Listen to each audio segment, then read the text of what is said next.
over for the batting count. A lot of pressure. Title. But bear down, make him earn it. Just like a guy pitching a no-hitter, make him earn it. Right. All right, foul off to the right of the plate. The other way of putting it, look, you're pitching a ball game. Don't worry about their fighting for a batting title. Right. You're fighting for a win. Marino on second, Hara on first. Don Mattingly loops it into left field for a base hit. And that loads the bases. Listen to the man. This puts pressure on Winfield now.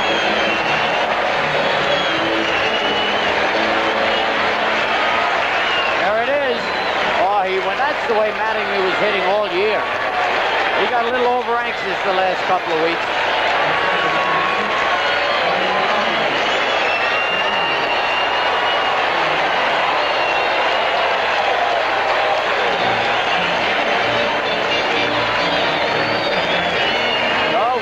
Gets the same kind of greeting as Mattingly did.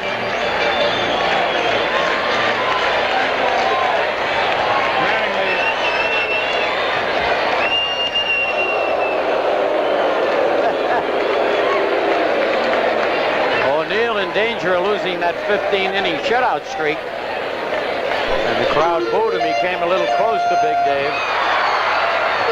Mattingly is hitting, what, 3.406? Right. Went up a full point almost, huh? Well, he went, let's just call it 0.2 of a point more than one.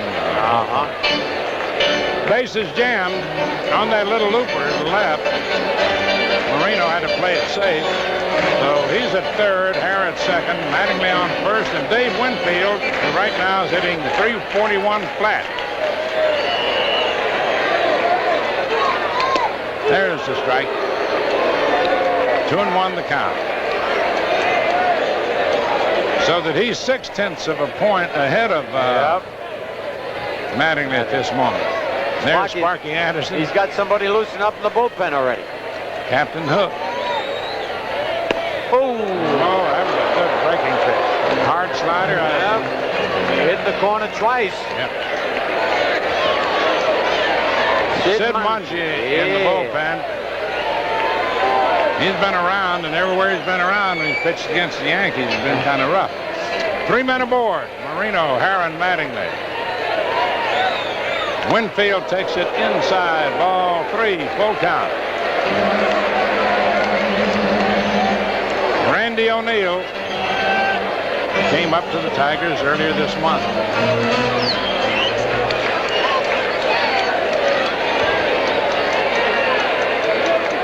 Will he take one for the team or be swinging? He's swinging. A one hopper to third. It's into the plate for 1 out. That's all. Bases remain loaded. Fielder's choice, force out at the plate. Evans to Castillo, forcing Marino. Hara to third, Mattingly to second, and Winfield to first. I'm a little surprised he came home. They had a cinch double play. I don't know whether Sparky is happy about that. Uh-oh. 3.404. And what was Mattingly? 3.46. Mattingly's 2 tenths ahead of him. Don Baylor up, hitting .258. Takes a pitch in there for a strike. I would doubt that Sparky's concerned, but the kid has not allowed to run. That's very possible. That's why they might have done it. They've already won the title. Winfield, as you see, there's a looper in the left center. It is going to be through. And we'll get 2 runs on that one. Hara comes in and Mattingly. Winfield is third on a double by Baylor. Tell you, Mattingly played that very well, Mel. He was about halfway to third. He decided to stop because Lemon almost came up with that ball and he'd have been doubled off. There it is. Now, you could see Mattingly had just stopped, and Lemon, great out, just under his glove. With 1 out, he surely had to play it safe. Yeah. He wanted the inning to be over. And knowing Chet Lemon's propensity for making great catches, Ken Griffey hits a bouncer It's foul. Oh, man, that was close. Mike Riley made the call. It was close. Because the ball bounced fair till it got near the bag, and I thought it went over the bag and then went foul. Look at it again. It hits fair. And then just barely, Yeah, but that oh. had to be fair. You know, that took a little piece of the white out of that line, I thought. One strike on Ken. Outside, ball one, 1-1. I keep wanting to call him Ryan O'Neal, but he's a movie star. It's Randy O'Neal. Winfield on third and Baylor on second. Foul down the left field line, line drive.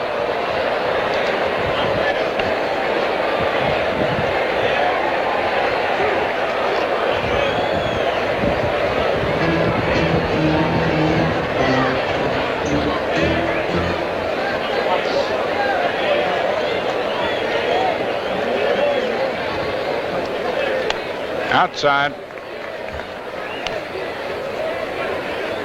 Baylor has 87 runs batted in right now. Winfield on third and Don Baylor on second. Another foul down the first base line. He's alternating with those foul balls. Down the first base line, down the left field line, back to the first base line. He got his eye on the pitch. Going with the pitch. One down, 2-2 the count, 2 runs in. And Ken Griffey takes it low and inside, ball 3.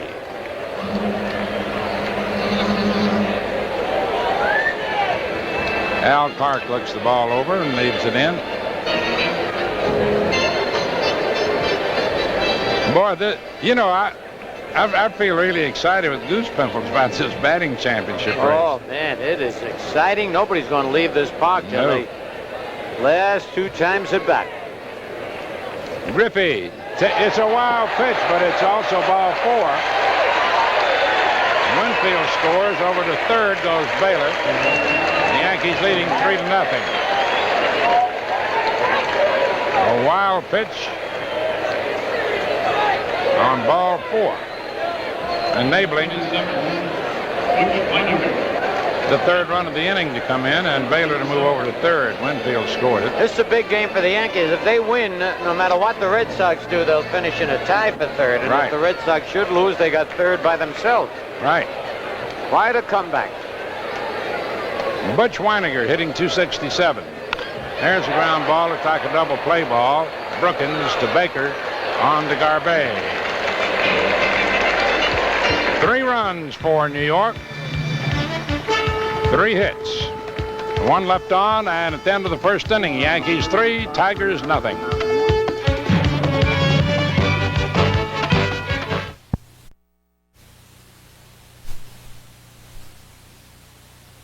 Is intended solely for the private, non-commercial use of our audience. Any publication, reproduction, retransmission, or other use of the pictures, descriptions, and accounts of this game without the express written consent of the Yankees and Sports Channel is prohibited. Announcers on this telecast are selected by Sports Channel and approved by the New York Yankees. Squeeze that lemon. Strike 1. You saw the sign up. Go Yankees, go. Final game of the year.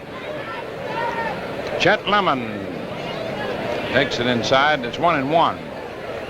So there are 2 situations that we're interested in.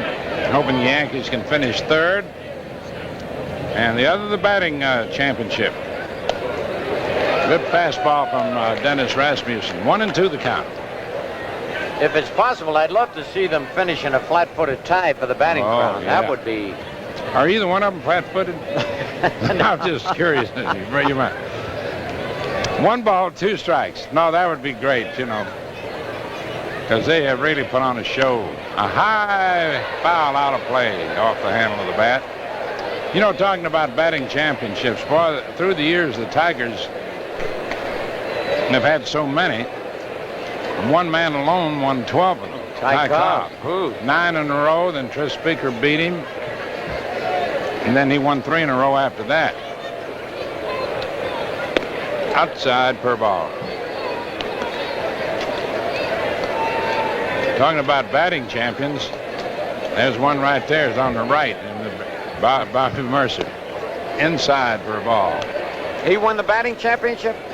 No, we just now gave him the title. Oh, he didn't really. He didn't. He didn't really win it. I thought he was talking about. There's a high fly ball to straightaway center. Marino. One away.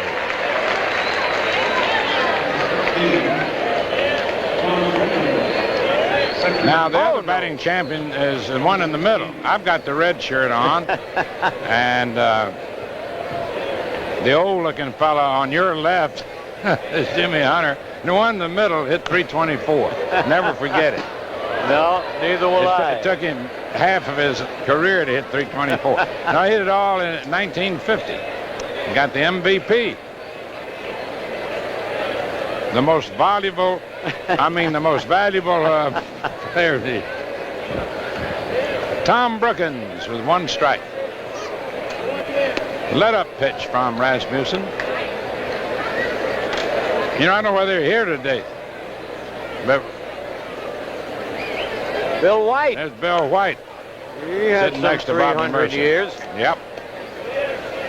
He got a lot of gold gloves playing first base. We got batting champions all over the place. There's a line drive to left. Griffey going back. He's not going to get it. It's off the wall. It'll be a two-bagger for Tom Brookins. Boy, that ball got out there in a hurry. He really, if he'd gotten up under a little bit more, it'd been the seats. Yep. Look at this. Up around the letters. He creamed it. I still think Brookins is going to play a big part in the playoffs and/or World Series if the Tigers get in it. He's not had a great year, but a solid year. Bob Uecker. Bob Uecker, that's his favorite seat. He's having a little lunch left over from yesterday's game. Listen, I don't know whether the Tigers are doing their game, but they got two bona fide batting champions. Yeah. I was just about to say that a moment ago. There's a strike. If they're here today, I don't know whether they're televising it. They're just on race, so they're not here. But we were talking about Al Kaline and George Kell. Right. The Tigers also had. How about Harry Heilman? Was he with He them? won 4. Wow. 21, 23, 25, and 27. He just picked every other year. He must have had a bunch of 2-year contracts. Let-up pitch is high. Do you know that Babe Ruth had 393 one year and did not win the title because Harry Heilman batted a little over 400? Uh-huh. But then Babe came back the next year to win the batting championship for New York with a 378 average. Low outside. You know, that is amazing when you talk about the late, great Babe Ruth, such a tremendous home run hitter, and they hit that high an average and lifetime average. 342 lifetime average. Swinging that hard. Lou Gehrig wasn't too shabby either. 340. Wow. And he won a batting title. Yep. Joe DiMaggio won 2. George Sternwise, Mickey Mantle in 56 when he won the Triple Crown. Mickey's the last one to do it. Yep. High, ball 4. Darrell Evans draws a pass. I thought I'd mention the name of the man who was batting. We got so many other champions we've been picking out here. I won the batting championship of the annual Writers outing. Oh, you used to be a great player up in Bear Mountain. I remember won that. the MVP, which Dick Young presented. I got 4 hits and 3 times at bat, which nobody's ever done before. There's a strike. It's easy to win the title when you just play one game a year. I got 2 doubles that day. How could I ever forget that? There's a pitch high and away. You know, the first 3 innings of that game, we played without a ball. We just went through the motions.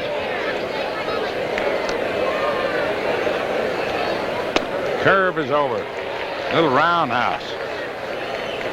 Oh, it's interesting how the fellows that get out there and really go to town.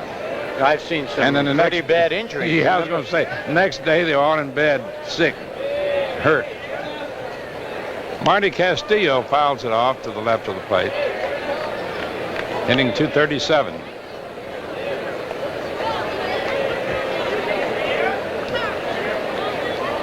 Yankees leading by a score of 3-0. First half, the second, one out. Tom Brookins on second, Darrell Evans on first. Castillo fouls it back up onto the screen.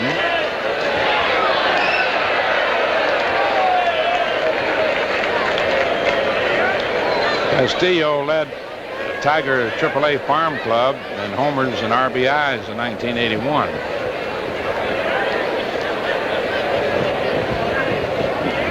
Curve in tight. 2-2 the count. Wind's got to be a factor here today because it's blowing right in to us and we can feel it. Yep. The flags are not dancing around too much up high. That's a fastball that's got it. Change the speeds on him. Good fastball. Swung right under it, a couple inches. You know, anytime you can change your speeds, you got a chance to get that man out pretty well. You know, that's an interesting point you brought up, Mel. A lot of people think that changing speeds means to throw from fast to slow. But if you're throwing a lot of off-speed pitch and then throw a fastball, that is definitely a change of speed. Slow curve over, strike one. Pal Dirulo goes over to get a hot dog wrapper. It blew out onto the field. And he made an error. He didn't. He had to make two grabs at it. A little mustard on it, a little slippery. High fly ball down the right field line. Could drop, and it is going to drop. And we'll get one run in. A looping single to right for Doug Baker. Scoring Tom Brookins and sending Evans to third. And it's a 2-1 ball, a 3-1 ball game in favor of New York.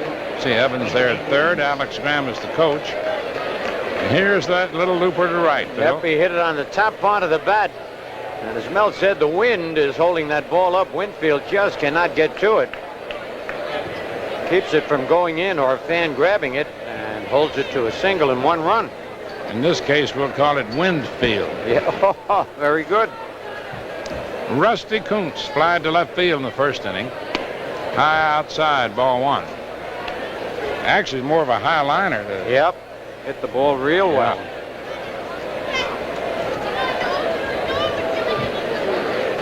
Dennis Rasmussen on the mound for New York. Runners on first and third.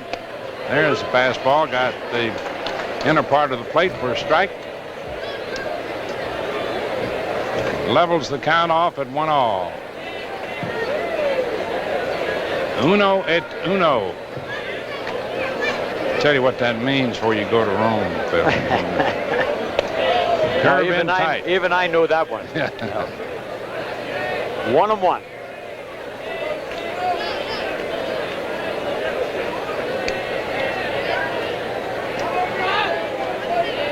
I don't know whether you're going to stay with the Friends or not, but if you do stay at the Excelsior, good hotel. I'm not plugging it, but I remember I picked up the phone the first time I was there. There was a strike, 2-2. And the operator says, pronto.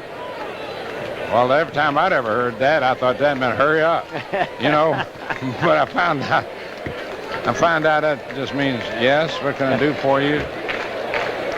In Mexico, it means better hurry. Foul back out of play. And of course, it sounded to me like she said pronto, you know, but then I began to get the subtle nuances. Pronto, is that right? Mm-hmm. Beautiful. 2 balls, 2 strikes, 2 outs, 2 on. 3-1 New York, top of the second. Evans on third, Baker on first. And he fired it by him. Fastball tailed away. Struck him out. 1 run for the Tigers. 2 hits and 2 left on. 10 of an inning and a half. The score. The Yankees 3, the Tigers 1. Begin their championship pursuit. Well, the answer is not trivial. It's Sports Channel, where in October you'll find the Isles and Nets making their season debuts and the premieres of such exciting series as Sports Probe and NBA Weekly. Championship Pursuit, played in October only on Sports Channel. All right, Scooter. Look at this. Opening They're day, rushing this 1985. season. And here's Pags. Mike Pagliarulo. 7 homers, 34 RBIs. Hitting just about 240.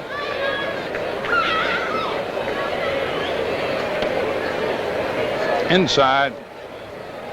Last 2 weeks, Pags has had his problems hitting that ball for base hits. He's been trying to pull the ball a lot more. Yeah.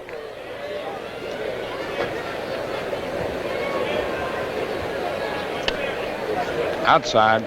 You remember when Charlie Keller first came up? Yes. He hit the ball to left field a lot, and they hit something like 330 at 12 homers. Different story the next year. Pags fouls it into the Yankee dugout. Over the winter and the spring training, I got him to change his stance a little bit, so he pulled the ball more. And remember the following year, he hit it like 280, but he hit 30 homers. Oh, I tell you, he was a team man. Curveball struck him out. Joe McCarthy wanted more power and RBIs from him, and he got it, but the batting average suffered. Number 18. Didn't bother Charlie. Well, when you're batting, let's see, he batted third or fifth. Henrik DiMaggio Keller, for the most part. If you can drive in the runs, Andre Robertson takes a strike. Batting 280, 2.8 hits every 10 charged at bats, close to 300. Yep. And if you can hit 30 homers and drive in some runs, I'd rather have that than hitting 330 yeah. and just the 12 homers. Right. Nothing in one the count. That is as a team. Yeah. The individual might feel differently.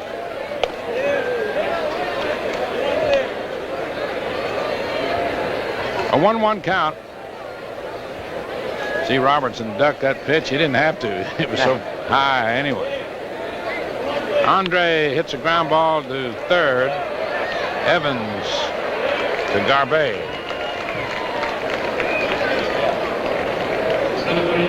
What will the starting lineup be as you look into the Yankee dugout and see Lou Piniella there and Butch Weiniger?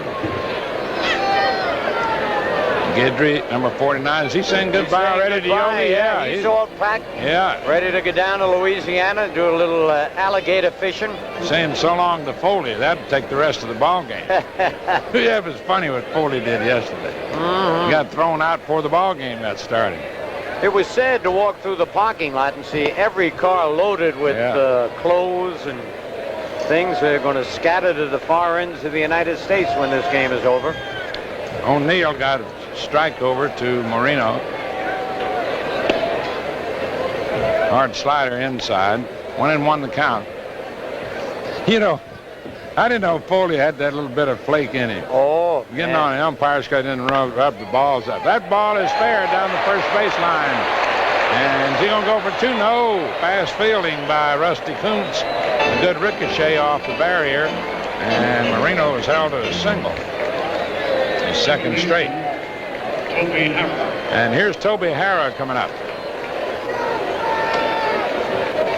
Can you imagine players sitting in the dugout, the umpires come by, and he waits, of course, until they get the lineup cards. Yeah. Then the umpires are in charge. So they didn't like the way you rubbed the balls up. He should have done it before they got the lineup cards. They couldn't have done anything to him.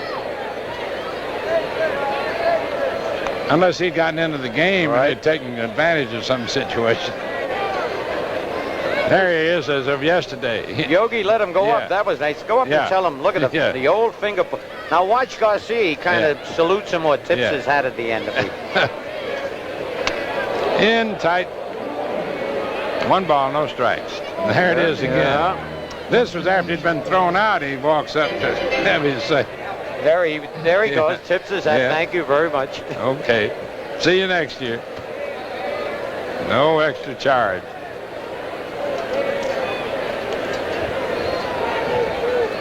He probably says, you know, if you call, give me some good calls, I'll rub the balls up for you. Fastball misses. 2 balls, no strikes. Yankees leading 3-1, and in the race for the batting championship, we just looked in. Mattingly got a hit in the first inning, and Winfield didn't, and Mattingly is leading him by like 0.2 of a point, if you want to put it that way. There's a bounce to the third, bobbled momentarily by Evans on the Garbe, and that retires the side without a run. There was 1 hit, 1 left on at the end of 2 innings. The Yankees 3, the Tigers 1.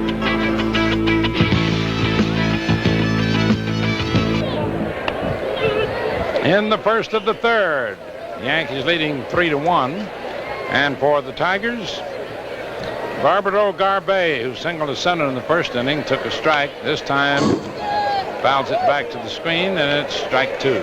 When we were talking about batting champions, I just had to flip something over to double check.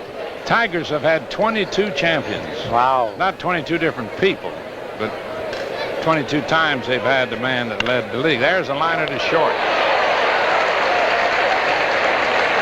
Ty Cobb had 12. Harry Heilman 4 16. Heine Manouche 17. Al Kaline 18. Gehringer 19. Harvey Keene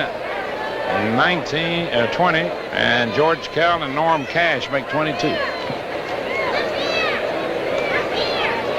Cash was the last one, 1961.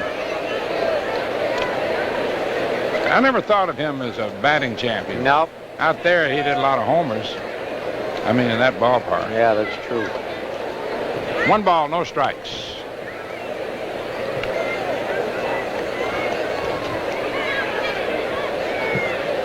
Three to 1, New York. First to the third. Larry Herndon takes it inside. 3 balls, no strikes. A one-time San Francisco Giant. He came to the Tigers last year, didn't he? Might have been the year before. Played for the Cardinals, too. There's a strike. 3-1. He's hitting .278 with 7 homers, 43 RBIs.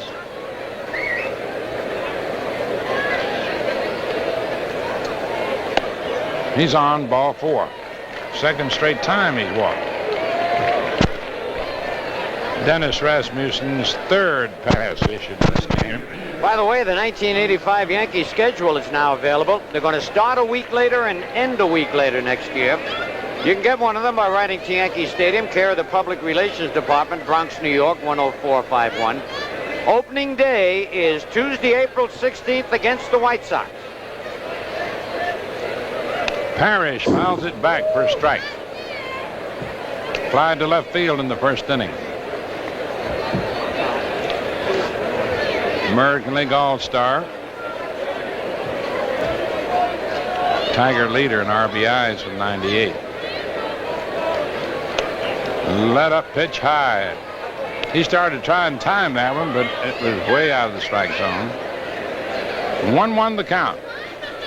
Seen the paper today, it looks like Joe Torre might get the axe for letting Negro go this year down in Atlanta. There's a roundhouse curve in there for a strike. You know, at the latter part of the game after you had left, I went to check some scores, and I saw this squib where Turner, Bill White was on. I said, I just saw this. Ted Turner said to Joe Torre, be in my office Monday morning at 10 o'clock. Yep. It was a quote, and that was all there was to it, but it didn't sound good. Well, in today's paper, they had a write-up saying it was the most stupid thing that he has ever had a hand in. And that's pretty bad. Well, if he had a hand in, that makes him stupid.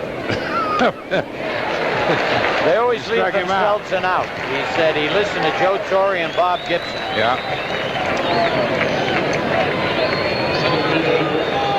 Well, I think I'd like to know a little bit more about it. There had to be a little bit more to it.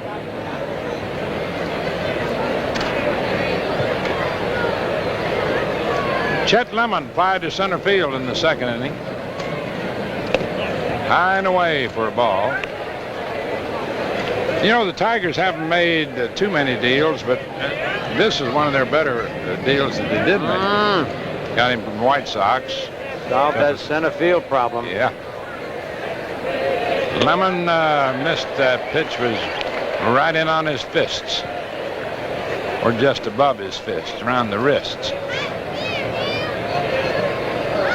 A pitch that's on your wrist is not far from being on your fist, if you insist. I just missed, and I will desist, Don. Fastball high and away. 2-1 the count on Chet Lemon. Boy, in the last at third, you got Mattingly leading off and Winfield to follow. And batting race title really fired up. There's a base hit to left field. Stopping at second, Larry Herndon. Chet Lemon lines a single to left.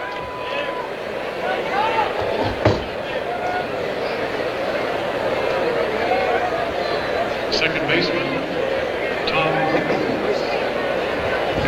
That's the fourth hit off Rasmussen. Brings up Tom Brookins. He got a one-out double to left in the second inning. Was driven home eventually by Doug Baker. 3-1 New York.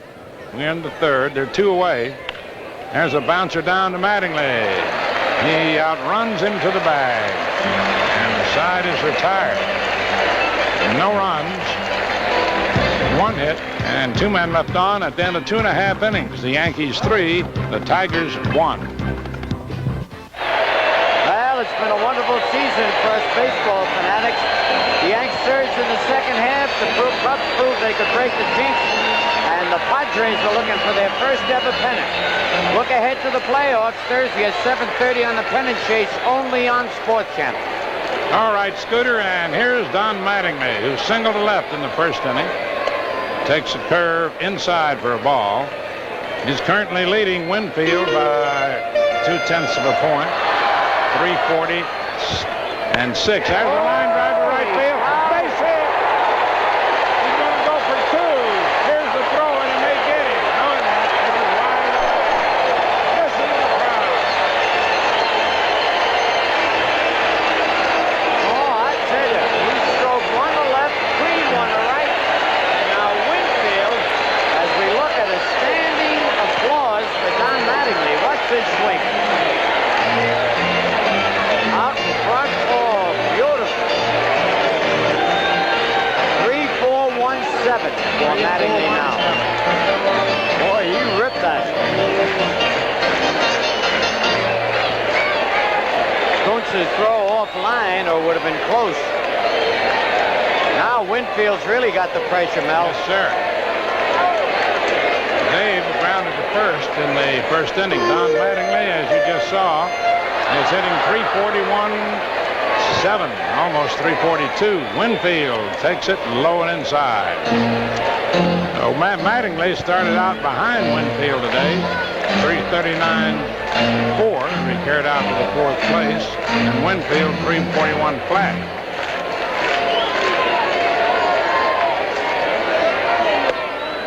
Outside, ball 2. 2 balls, no strikes. I'd like to see him get something to swing at. Yep. So would he, of course.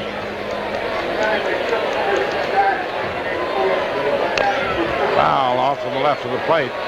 Incidentally, when Mattingly got a hit in the first inning, that was his 600th at bat. And surpasses Winfield's 1983 team high, most charged at bats. And Dave Winfield trying to get back into this batting race right now. 2 balls, 1 strike. Steps out because O'Neill had stepped off the rubber. Now he's back in, digging in. Mattingly on second. And Winfield takes it outside. Ball 3. A little grumbling from the fans. They want to see Winfield get a shot and connecting with that ball. You know, with that double, Mel, according to what Larry Parrish does down in Texas, Winfield now leads the American League in double. Mattingly, I'm sorry. Took ball 4. Mattingly leads the American League in doubles. What a year. You know, I know some batters might have just swung at that pitch. Yeah. Listen, that's discipline. That walk sometimes as good as a hit. Right. Mattingly's got a couple of more at bats, so does Winfield. And the Yankees are battling for third place. Last game of the year. Don Baylor takes the strike. Well, I tip my hat to Winfield. It just shows you the class that he has as a team man and leader. Yep. So's Don Baylor, who doubled in the first inning, takes it low and outside for a ball. 2 balls, no strikes. And that walk, of course, leaves Winfield with a .340 average.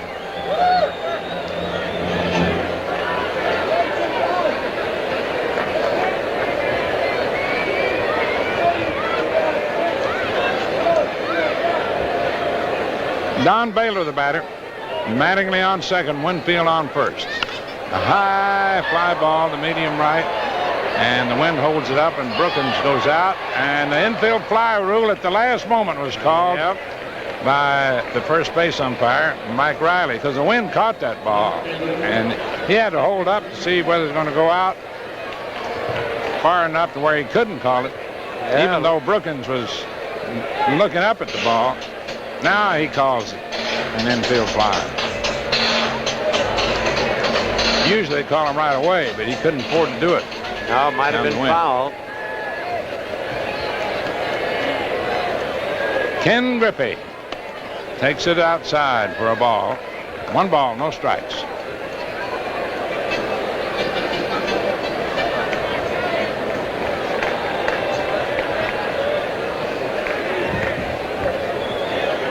Up high. 2 balls, no strikes. Young Randy O'Neill with a 2-0 record for the Tigers came up. Was brought up from Evansville AAA League earlier this month. Fastball over for a strike. And the Yankees 3 runs in the first inning were the first runs that had been gotten off of him in some 15 innings of pitching.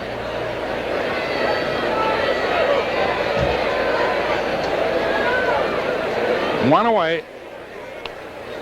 Inside. Ball 3, 3-1. And the signal has gone back out to the Tiger bullpen. We had Sid Monge warming up a little earlier. The left-hander. Probably him again.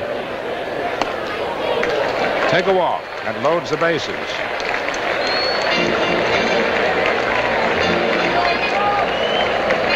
Mattingly moves over to third, Winfield down to second, and Griffey to first. 3 walks given up by Randy O'Neill.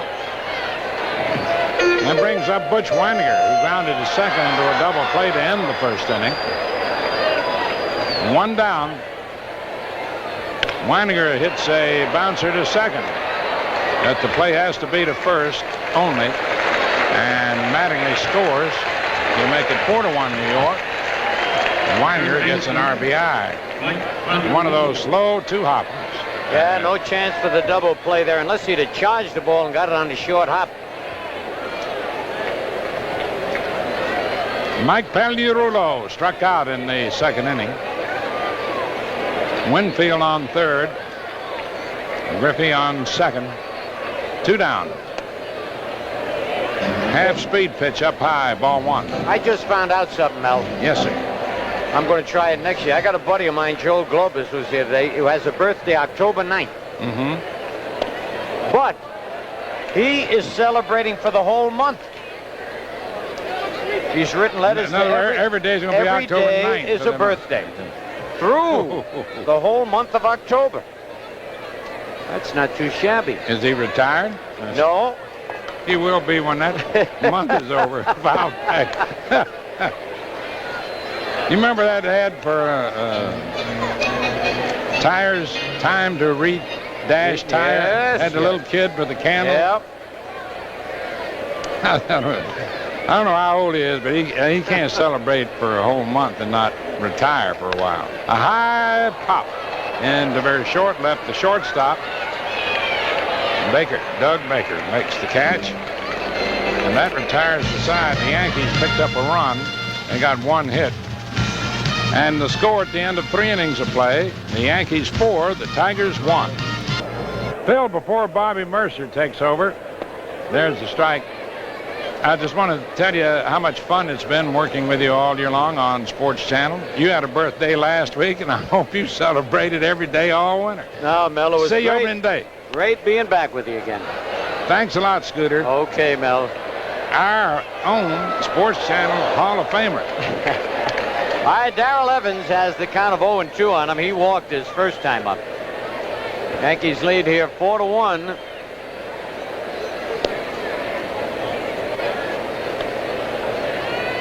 I held my finger up to Bobby and say, just a second, and I think he thought I was going to do another whole inning with you. Well, that's Yeah, all right. That's all right. I love that. 2 He- balls, 2 He's strikes. back there eating. All right. In fact, everybody's up here eating all kinds of food. I tell you, Mel, it's great being with you again. A lot of folks are very happy to hear those melodious tones of yours again that were missing for so many years. He struck them out. Here comes Bobby Mercer now. All right, that's the 4th strikeout for Rasmussen. I will spend the next hour telling you about Phil Rizzuto coming up in 1941 as a shortstop. Well, I better not do that right now. Here's Bobby Mercer. All right, Mel, have a good winter. Here is Monty Castillo, ball 1.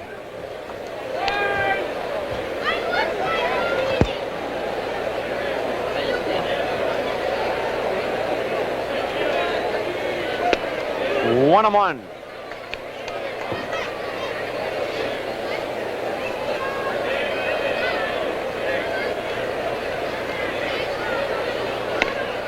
High and away.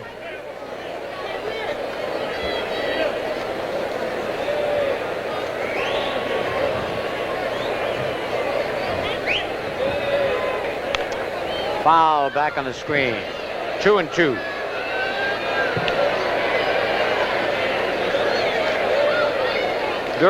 During these next few innings, we want to thank everybody who has made these telecasts possible and pleasant and enjoyable. Broken bat pop-up to Toby Harrah. He's got it. 2 away. Bobby Mercer's going to help me out on some of these. The technical directors are John Urban and Ed Kennedy. Bobby Mercer is going to help me with some of these. I thought you technical relief. Bruce Dalton. Right. All right, Bruce. Congratulations on a fine year and for helping us out anyway. That's for sure. On video, we've got Paul Adams, Joe Tellerico. Oh, how could I mispronounce that name? And Alvin Saltzman. Oh, look at those cameras. Who's on top of the cameraman? Julio Costabile. Got to put his name first. Marino is there. And a 1-2-3 inning. At the end of 3.5, it's the Yankees 4 and the Tigers 1. You better continue. There's Howard Johnson at third base. He takes over for Darrell Evans there. Base hit up the middle. Looked good on that curveball. Well, some National League scores, Scooter. Montreal 5, the Mets 4. And Darryl Strawberry has hit a couple of home runs in that ball game. Yeah, 25 and 26. A final in the first game of a doubleheader between Pittsburgh and Philadelphia. Pittsburgh came out on top 2-0. In the second game, it's Pittsburgh 6, Philadelphia 2. And Don Robinson picked up a save in the first game. He is now playing left field in the second game. He's a good hitter. And Mike Schmidt is playing first base for the Phillies. I mean, in the second game. So some strange happenings going on in Philadelphia. Cincinnati 4, Houston 0, and Pete Rose has taken over he's the all-time leader now in doubles as he. Oh, he got another one. Yeah, he got another one. So Stan Musial used to hold the record. I think it was 726. Wow. That's what Pete Rose has now. So he's the all-time leader in doubles in the National League. St. Louis at Chicago, and San Diego and Atlanta. It's Atlanta 3, San Diego 1 after 4.5. San Francisco at Los Angeles. That rounds out our scoreboard so far. All right, here's Omar Marino, who is 2 for 2. Throw didn't get Andre at first base.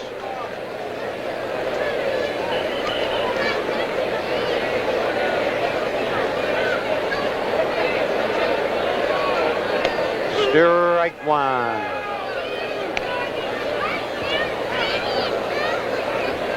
Yankees leading 4-1 in the bottom of the 4th.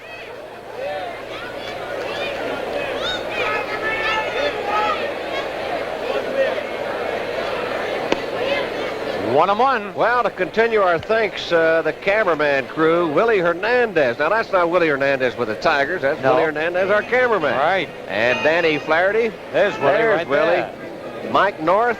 In the relief cameraman situation, it's Marty Ross, The race is right. and Scott Phillips. We forgot Louis Moulette and Mike Morseri, our cameraman, regular cameraman. Another throw to first. He almost looks like he balks. He doesn't take that right foot off the rubber. How about in a slow-mo replay? Oh, Arnold Weintraub. I tell you, those slow-mos are great. And Peter Holmes. In the audio department, Mike Rose. And Brian Panier. What's that Chiron? Chiron is what, Jim? Oh, that's the graphics that we see up there. Oh, we've got some of the Sports Channel people too, Bobby Mercer. Can't forget them. Strike 3 and 2 to Omar. Yeah, for Sports Channel, we'd like to thank, as a graphics coordinator, Claire Zachardy. Okay.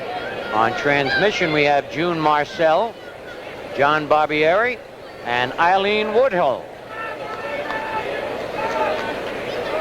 Runners going, bounce to first, fair ball. No error on the play as it's unassisted put out at first base. Robertson at second. What else we got, Bobby? Well, the master control, Rich Ferraro and Eric Singer. Statistician is Mark Topaz. Associate producer, John McComb. Right? Danny Regan. And Ellen Rubinoff. Was that a Social Security number? Bouncer back to the mound, and they throw him out. Toby Harris out 1-3. Two away. What is that? Wait a minute, we got a phone number here. Oh, okay. Can't read that one. I thought it was a Social Security number. Well, here he is, Bobby. Well, I tell you what, pressure is really mounting here at Yankee Stadium for the batting title, and Don Mattingly has jumped out of the box now with 2 base hits, and Winfield is now 0 for 1. So this bat right here, Mattingly's batting .341.66. Another base hit. Holy cow. 3 for 3. Another double. He now definitely leads the American League in doubles with 44. Look at that. He's not happy. Clapping his hands together. Unbelievable. 3 hits for Don Mattingly in the ball game. He came in he was under Winfield in the batting department, and now he has slapped out his 3rd hit and his 2nd double of the ball game. Let's see, what is he hitting now? 342.8, and Winfield to this bat is batting 340.4. Boy, oh boy. Now Winfield, the way it stands now, it looks to me like Winfield cannot stand to walk. No way. He has to hit. He's got to get hits his next 2 times up. Unbelievable. Now that's Mattingly of old. I mean, struck 1 hit to left, 2 down the line, and not jumping at bad pitches. Imagine the pressure on Winfield now. Oh, a lot of pressure now on Dave Winfield. Not many times you got a chance to lead the league in batting. 1-1. Well, the only thing about it, Scooter, if you want to look at it this way, you at least know what you have to do. Yep. Because the guy in front of you is leading you. Depends on what he does. Depends on what you'd have to do. Oh, man.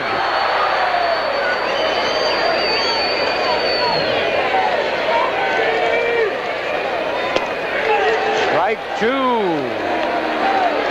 1 ball, 2 strikes.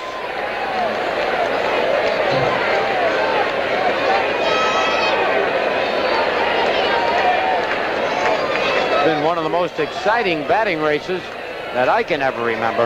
Me too. It's really the only one that I can remember that's been this exciting. He throws his bat. They're going to have a tough time throwing him out. They'll never get him. Holy cow, that keeps it close.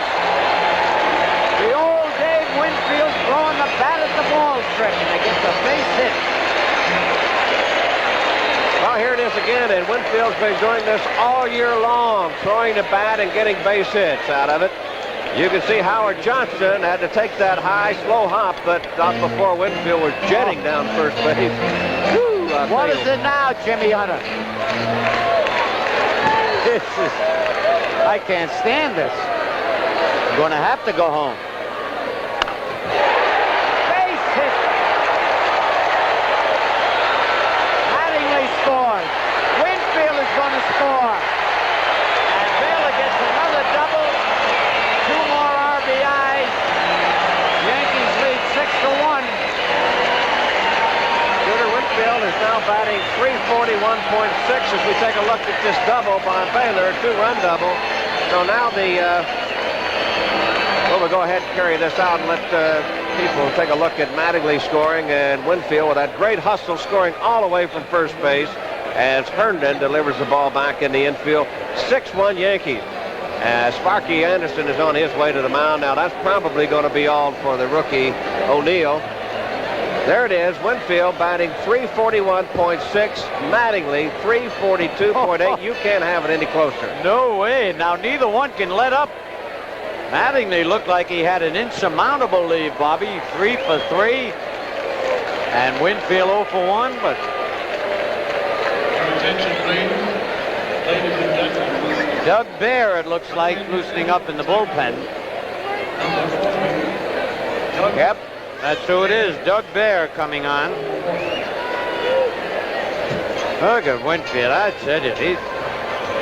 They deserve a paid vacation someplace. They both sure do. Winfield and Mattingly. And I'll go along with them to make their itinerary out. You'll be the traveling secretary. I'll be the traveling secretary. Trouble of it is, if they wanted something, they'd have to find you on a golf course. Well, at least they know where I be. Look at this. Mattingly, he will not shave till it's over. Well, the one thing about it, it's going to be over one way or another today. Yep. There it is again on the scoreboard. As the Yankees keep all the fans here abreast of what's going on and the totals. As we said, we take a look at the Yankee bench. Everybody's out there too. You know, normally on the last day, you don't see anybody on the bench. Now, everybody's right. there. Everybody else is interested too on the Yankee ball club.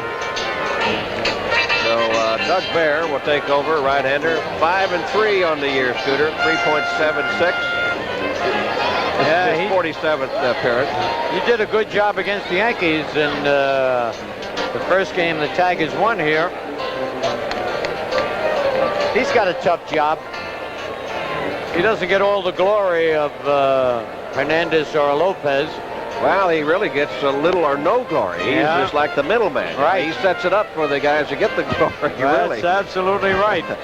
He's pitched 93 innings this year, given up 82 hits, 42 runs, and 39 of those 42 are earned. 36 base on balls and 56 strikeouts for Doug Bear. Well, it's a new season for the Islanders when they begin their championship pursuit. It's another Stanley Cup on the horizon. Find out Thursday, October the 11th at 10:30 on the Islanders, a look back and a look ahead. Then Saturday, October the 13th, it's their season debut when they challenge the Blackhawks, only on Sports Channel, the home of the home teams. Well, there's 2 out here in the bottom of the 4th inning. The Yankees have already picked up 2 more runs. Don Baylor is on at second base. The first guy that Bear will have to face will be his ex-teammate. Check that. That's 3 runs in the bottom of the 4th innings the Yankees have picked up. Bear's ex-teammate Ken Griffey. Oh, that's right. The old Cincinnati duo. Griffey has been up twice and walked both times, and he doesn't want to walk anymore. He wants to swing that bat and end the season.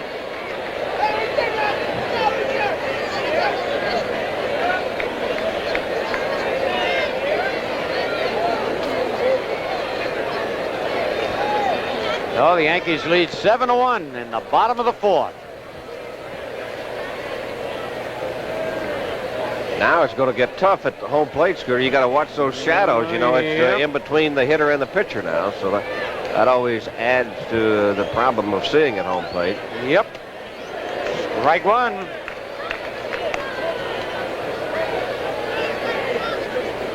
Oh, I tell you, these fans are really in on this batting race. They're happy the Yankees are leading 7-1, but they're just waiting for Mattingly and Winfield to come up again. Gets by the catcher. Bale is started and stopped. Marty Castillo.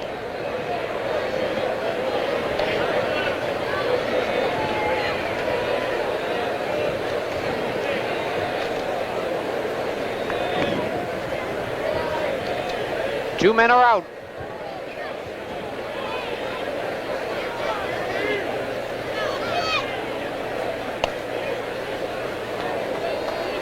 One to Griffey.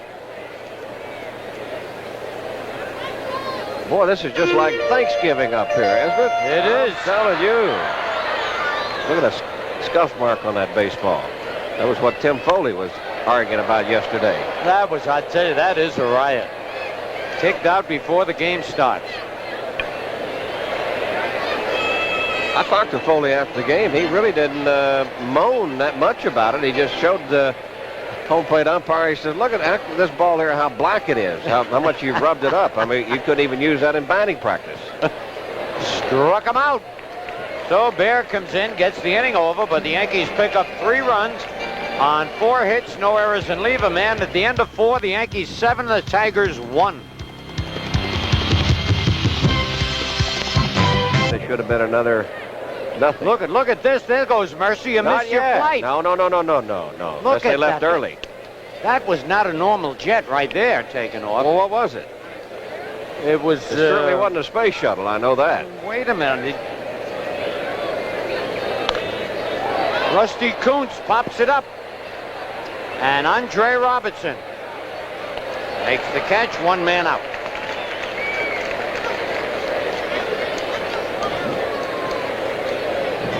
First baseman, Barbaro Garbe. Now Barbaro Garbe, single to center, was picked off first and then lined hard to shortstop.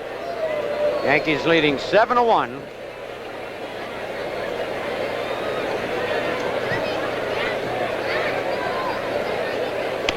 Strike one.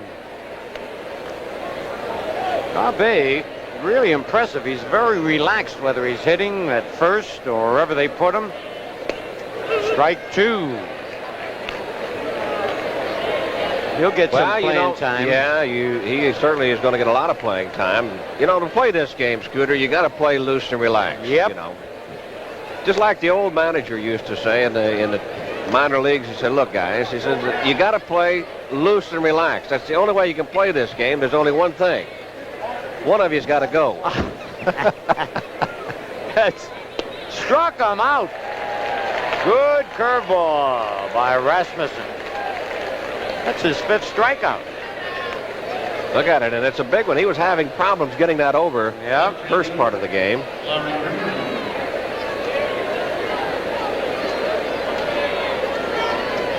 Larry Herndon has been up twice, walked both times. 2 out, nobody on. Foul tip held by Weiniger, strike 1.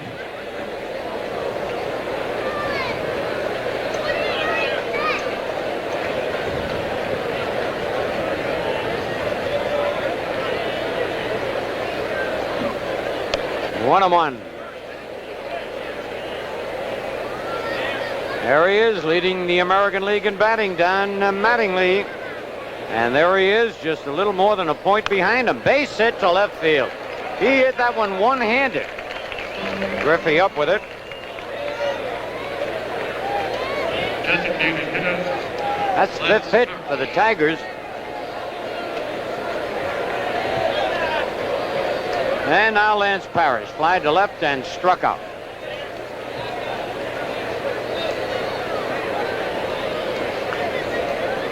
He is looking to get home run number 34, and at the same time, with a runner on, his 99th and 100th RBI. Ball players like those even numbers, don't they, Bobby? Especially when they're in the 100 range. And the 50 range. No, that's true, but you take a kid hitting 299, it's funny, they don't think of you as a 300 hitter, and the difference is one base hit. Yeah, that's right. Or one walk. One walk. Or one sacrifice that's right. fly. And it really is not fair. Or one hit by pitcher. Hit by a pitcher, or one ground ball that the official scorer called it an error. It should have been a hit.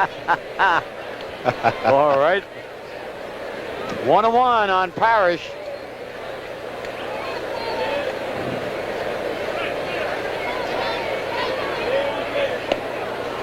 Two balls and a strike. I'll tell you, in the old days, George Weiss, who has passed away, if you say you had 98 RBIs, he'd say, well, you didn't drive in 100 runs. And right away, you'd lose $10,000, which was a lot of money in those days. Try to cut you, right? Yeah. So you should have drove in 100 runs. He probably wanted to talk about how many men you left on base. Scoring position. That's probably they had what they everything down. Not how many you drove in, but how many you left on base. Nowadays, of course, you got your agent and lawyer to back you up. Yeah. 2-2 on Parrish.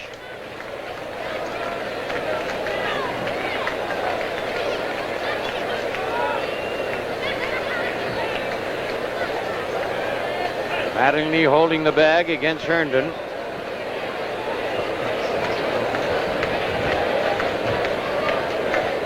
Two balls, 2 strikes, 2 out. Yanks lead 7-1. Low, 3-2.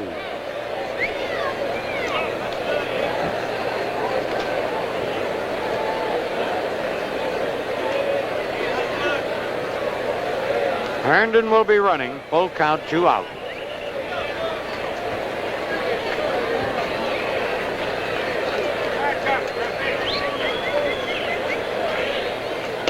Struck him out. Oh, 6 strikeouts for Rasmussen. Nothing across. A man left on the base hit, and at the end of 4 1/2, the Yankees 7, the Tigers 1. Sports Channel would like to congratulate Don Mattingly of the Yankees and Keith Hernandez of the Mets for their selection as the first recipients of Sports Channel's Most Valuable Player Awards for the Yankees and the Mets. It's been a wonderful season, and Sports Channel has been happy to share it with you. So here's to Keith, Don, the rest of the Mets and the Yankees, and most of all our fans. We salute Sports Channel, the home of the home team.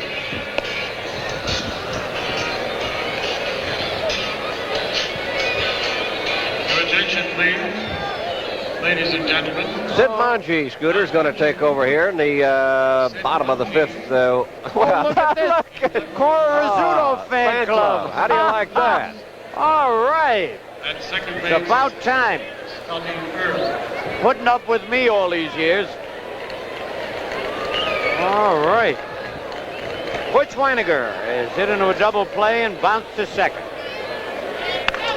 And in the left field, it's going to drop for a base hit.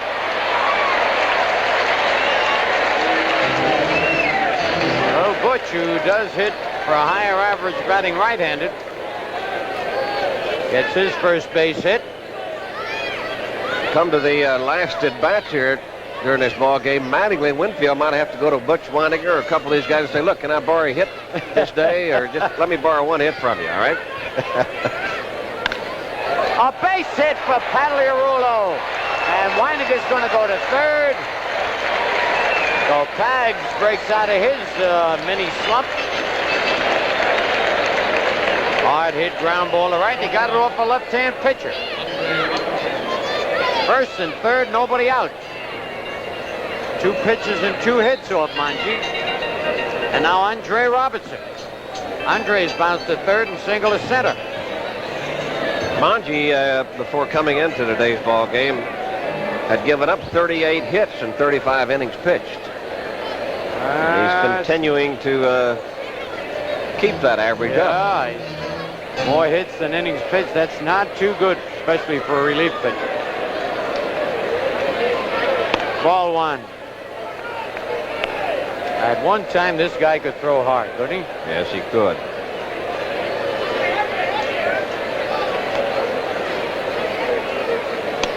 Two and 0.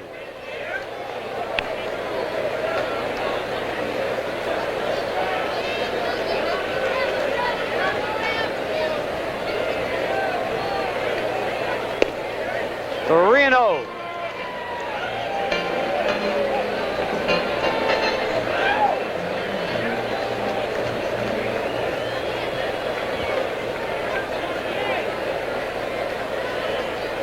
Ball 4 and the bases are loaded. I'll tell you one thing that the Yankee ball players are doing. They're getting on base a lot, and it could be that Mattingly and Winfield could each get up at least 5, maybe 6 times. Maybe 2 more times apiece. Yeah. You know they're going to be up at least 1 more time. Oh, yeah. And possibly 2 now. That could be advantageous to the guy that's not leading. Right. The more times he Very can get true. up, the better off he's going to be. All right, Marino is 2 for 3. Single to center, single to right, and bounce to first.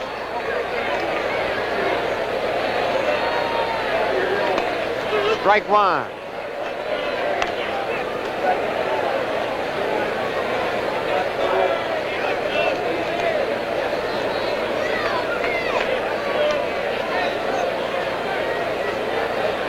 Nelson Simmons, Scooter's now playing left field. Right. Scotty Earl at second base now. All right, drive to a deep center. Lemon going back. He's going to get it. A run will score. And Pags tags up, and so does Robertson. Good heads up base running. All right. Sacrifice fly. Everybody moved up. An RBI for Marino. It's now the Yankees 8. And the Tigers 1. And Pags goes to third, and Robertson to second. And that's good because it keeps him out of a potential double play with Toby Harrah. Tell you what, Chet Lemon had to go a long ways for that ball. That's what allowed those 2 guys to move up. Leininger scoring and Robertson tagging up, going to second base on that deep fly ball to center field. All right, Toby Harrah has walked and scored, bounced to third, and hit to the box. Ooh, started to swing, almost got hit in the back foot. Ball 1. Looks like Aurelio Lopez is now warming up in the Tiger bullpen.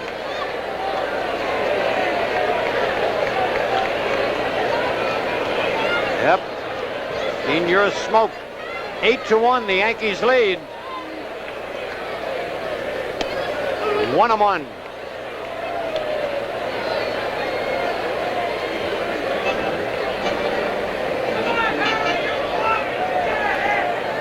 Make that 2 balls and a strike to Toby. 2-2 now.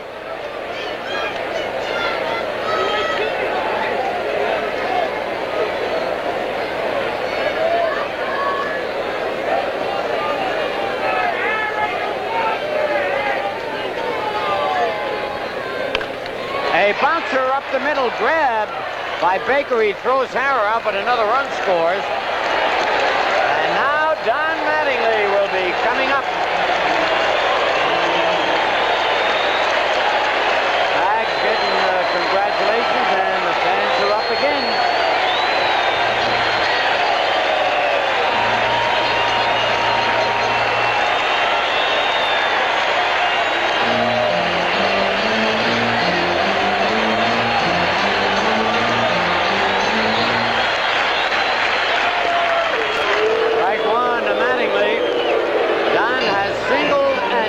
Twice. Batting .342. Wow. A wild pitch. Nope, not a wild pitch. He blocked it, and Robertson could not come in. Before this inning's over and I leave, Bobby Murphy, I want to tell you how much I've enjoyed working with you again. Well, it goes the same for me, Scooter, and I appreciate all the help that you've given me this year. It's been wonderful working with you, playing golf with you. You moved it, that golf, you're too tough in golf. Too tough. Saw Winfield on deck. 2 balls and a strike. Now, Mattingly... Look at Monty. He's giving him sidearm curveballs and everything. And Mattingly can be selective here because the base on balls would help. Not that he's looking for one, but he doesn't want to swing at a bad pitch. 3-1. Rivera. I think Lawrence has done an outstanding job managing the Yankees this year. Tell you what, they've had the best record in baseball since the All-Star break. Oh, no. Popped it up. And Lemon coming on in the left fielder, but Lemon went a long ways to make the catch. 2 runs on 2 hits, no errors, and a man left. And at the end of 5, it's the Yankees 9 and the Tigers 1.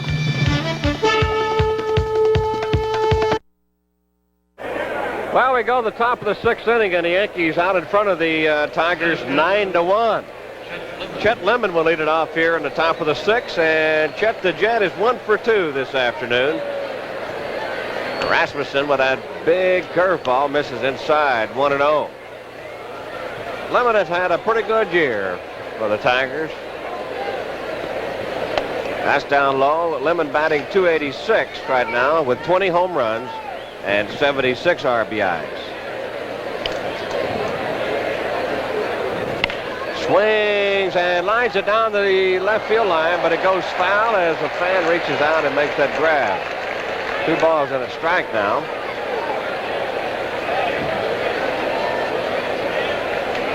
Bill White steps in. We've got a batting race on our hands. Oh, you're what was not that kidding. last? Did you hear the last figure on Mattingly? Fly ball to deep center field. Marino is not going to get it. It's going to be up against the right center field wall, and Lemon will stop at second base. The ball gets by Hara, but Robertson's right there. That'll be the 2nd hit by Lemon this afternoon, and the 6th hit off of Rasmussen. They're figuring out, Bobby, we'll give it to our fans as soon as we get it over here. Mattingly obviously is still leading.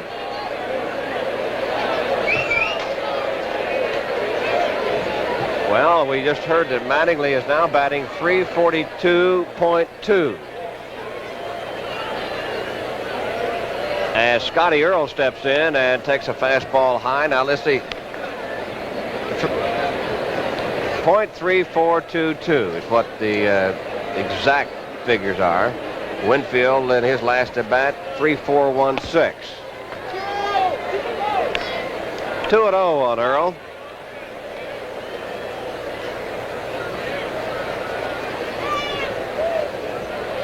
Nobody out here in the top of the 6th inning. Chet Lemon down at second base. That's up high, 3-0.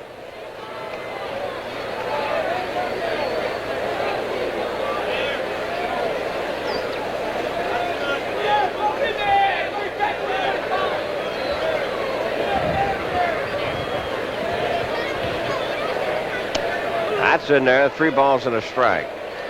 It's the first at bat for Earl this afternoon. He replaced Brookins in the last inning. Playing second base. 3-1 pitch is popped up on the right side into shallow right field. Winfield's there, and he makes the catch. There's 1 down. Lemon has to hold at second base. And with 1 down, now to bring up the switch hitter, Howard Johnson. This will be his first at bat this afternoon. He replaced Darrell Evans in the last inning at third base.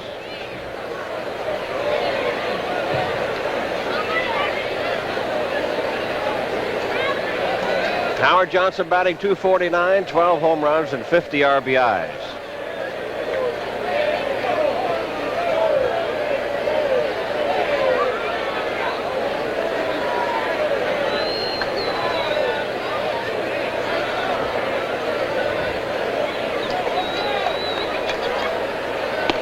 Swing and a miss at a fastball. Looks like Brian Dayette has gone in to play left field for the Yankees now.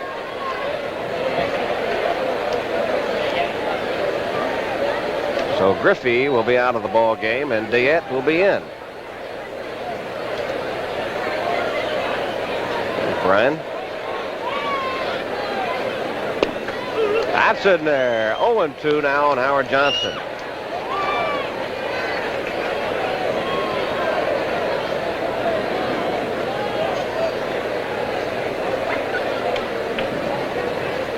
No activity in either bullpen. That big curveball, and Howard Johnson was lucky just to get a piece of it.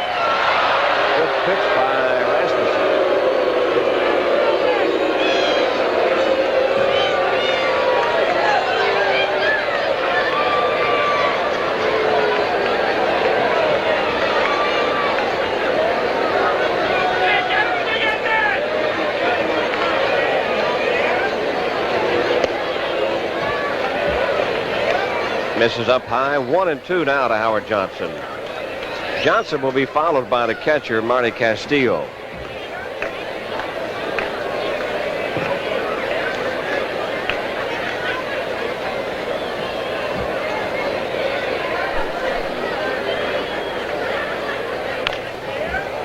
High chopper down the third baseline. It's fair. The long throw over and a good play by Pagliarulo. Howard Johnson has excellent speed. Well, he can't outrun the baseball. Here's Pagliarulo fighting the sun a little bit. Sets himself. Makes a good, strong throw. Carries well to Don Mattingly.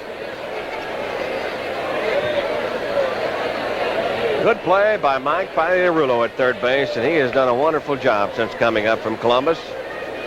Marty Castillo steps in, and the first pitch is down low. Castillo this afternoon has struck out and flied out to the second baseman. Lemon is still down at second base with 2 down.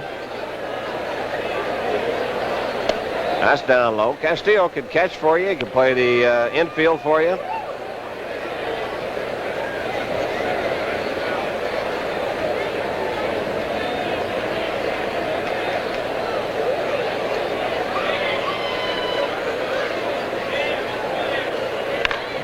Shot. Oh, good play by Pagliarulo again, and up with it and over to Mattingly. How do you like that? I mean, to tell you, 2 back-to-back plays, the best I've seen in the major leagues by the youngster Mike Pagliarulo. And the Tigers do not score here in the top of the 6th inning, and that's the end of 5 1/2. It's the Yankees 9, and the Tigers 1. You see, the Islanders and the Nets began their championship pursuit. The answer is not trivial at Sports Channel, where in October you'll find the Isles and the Nets making their season debuts. And the premieres of such exciting series as Sports Probe and NBA Weekly. Championship Pursuit, played in October and played only on Sports Channel.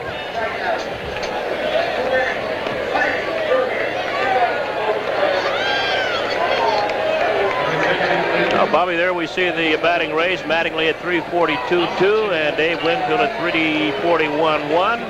If Winfield gets a base hit here, he might take over the leadership. Yeah, he possibly could take over that 1,000th base percentage point. You can't have it any closer than that. Sparky Anderson has summoned another pitcher into the ball game. Radio Lopez will take over, a right-hander. This is the 4th pitching change made by the Tigers this afternoon. We're in the bottom of the 6th inning.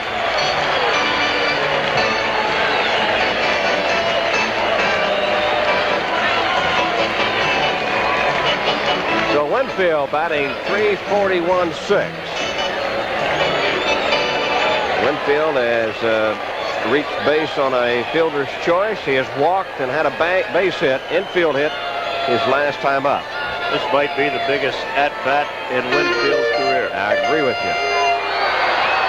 This will tell a lot, this at-bat. Lopez's first pitch is foul, backing off, out of play, and Winfield had a good swing at it. Well, I think he can look for it, number one. Lopez doesn't try to trick him too often. 3 out of every 4 pitches will be a fastball. Well, the one thing about it is that Winfield, he can't sit back. He's got to be aggressive. There's Senor Smoke. He's shaking off, but all he's got is that fastball. Well, he's got a screwball, but line drive into center field. Lemon coming on, and he gets it. Holy Toledo. I mean, Winfield nailed that pitch, but Lemon, with that great speed, ran that line drive down. Well, you can't hit that ball any harder than that. And Winfield obviously disappointed. Man. Well, anyway, possibly Mattingly and Winfield will have another shot to get up in the ball game. Don Baylor 2 for 3 this afternoon with a couple of doubles and 4 RBIs. That might do it, though, Bobby. What even is it if now? Dave, he's a couple points under, but even if he went 2 for 5, I don't think that would. Mattingly has 3 base hits. Of course, let's see, 3 for 5, 2 for 5 would be close. Yeah, since Winfield came in leading. Yeah. Mattingly. Yep. It's too close to call right now. There's Winfield's batting average, 3.409. And Mattingly's 342.2, so he's got a 2-point bulge on him. Well, ever how it turns out, both of them has had a great year this year, and I know that batting title is something that you'll covet the rest of your life. And check swing and a little tapper down the third baseline. Lopez going to have to hurry, throws it wide, past Garbe at first base, and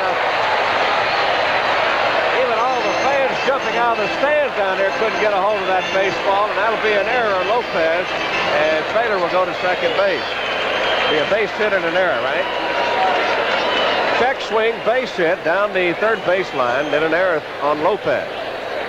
Well, that's a good way to get a base hit. Lopez here, he can only pick up the ball barehanded, throws it off balance, falling away from first base and throws it away, and Baylor goes on to second base.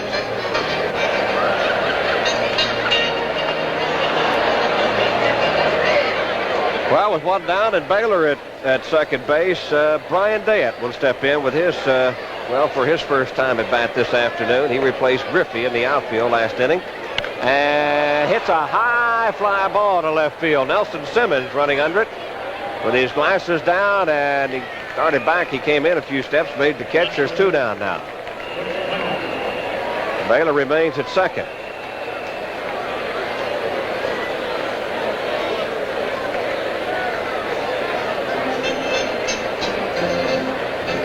The switch hitter, Butch Vinegar, he'll step in and bat from the left side against Lopez. And he swings at the first pitch and lifts it into center field. This should be an easy play for Lemon. And it is. The Yankees no runs on one hit. There was an error and one man left on at the end of 6. The Yankees 9 and the Tigers 1. This is Toby Harrah. There's Hudler. And he'll play second base, Bobby. Doug Baker will lead it off here in the top of the 7th inning. Baker playing shortstop today for the Tigers. At the end of this ball game, the Tigers will take off for Kansas City and prepare themselves for the American League Championship Series in Kansas City starting on Tuesday. Baker swings at the first pitch and lines it to Omar Marino. Marino had him played just perfect. And you're going to be going to Kansas City too, right, Bill? We're going to do the games for CBS Radio, Bobby, with Kurt Gowdy, and that should be fun. Should be a pretty good series. Nobody knows what's going to happen with these two teams. I understand that the Tigers have beaten Kansas City 6 times this year at home, but Kansas City turned their season around. I think it will be a little bit different in the opener there. Well, as Rusty Kuntz steps in, I'll tell you what, Lance Perry said that if he had his druthers, he would have rather played Minnesota than Kansas City. He was a little worried about Kansas City. Well, Dick Hauser really has them playing good baseball. They withstood, they overtook Minnesota and stayed there and have a good mixture. Ground ball down the third baseline. This time Pagliarulo couldn't come up with it. And Kuntz around first base. He'll have a stand-up double as Dayett throws the ball back in to the infield. Well, Mike, you can't make every play down there.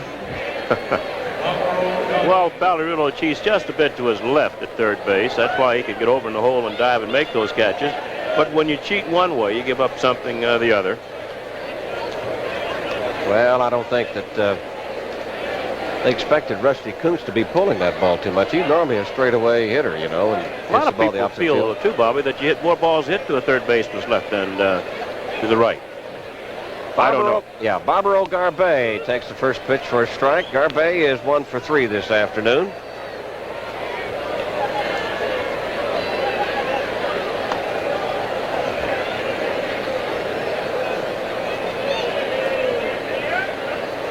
And that's down low for a ball. It's 1-1. Jimmy, you guys have to help me.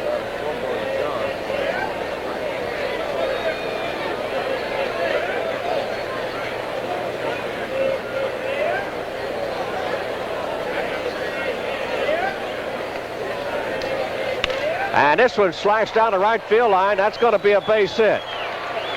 Kuntz around third. He's going to score. Garbe into second base. He'll hold up. That'll be the second hit by Garbe this afternoon and an RBI, number 52 on the year.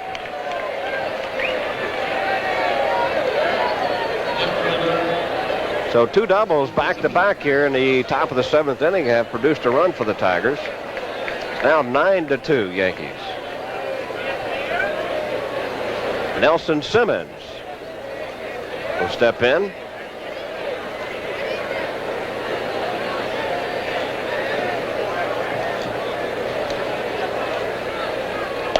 Swing and a miss at a high fastball. There's one down, one man on. We're in the top of the 7th inning.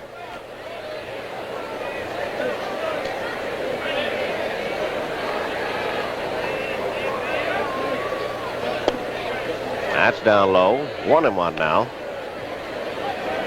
This kid looks strong. Even though the Tigers have put their team together with a lot of youngsters, Trammell, Whitaker, they still are coming up with some good-looking young players. Curveball hit the left field deep and high. Dayette on the warning track. He'll make the play. Garbe will have to hold at second base.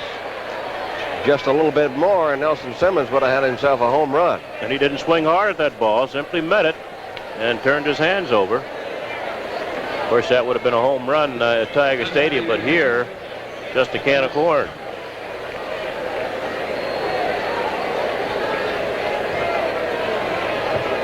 Lance Parrish, the designated hitter. He has struck out twice and flied out to left field. He is 0 for 3. And swings at a high fastball. Well, Parrish wants to hit the ball out of here. We mentioned the other day when he got a 2-run home run to give him 98 runs batted in. He would certainly like to end the season with 100 runs batted in. This might be his last at-bats, too. Curveball in there for a strike. Now Parrish in the hole. No balls and 2 strikes. Parrish leads the Tigers in the home run department with 33 and also the RBI department with 98.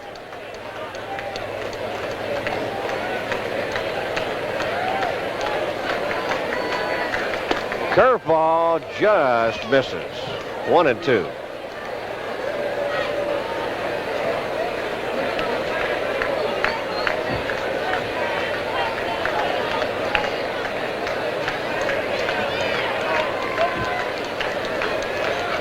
Curveball check swing foul. Weiniger couldn't hold on to it.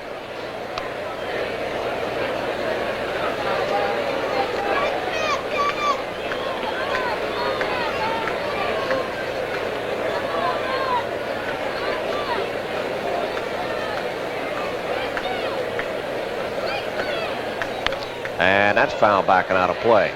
Count remains 1-2 on Lance Parrish.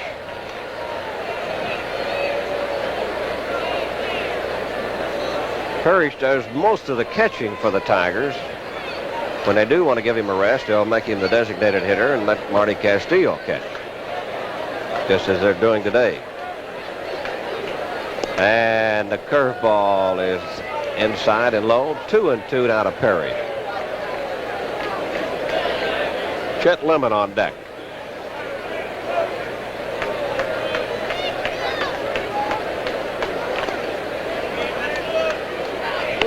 Slow curveball. It looks like it slipped out of Rasmussen's hand a little bit. He lost control of it. It's now 3 balls and 2 strikes. Al Clark, the home plate umpire.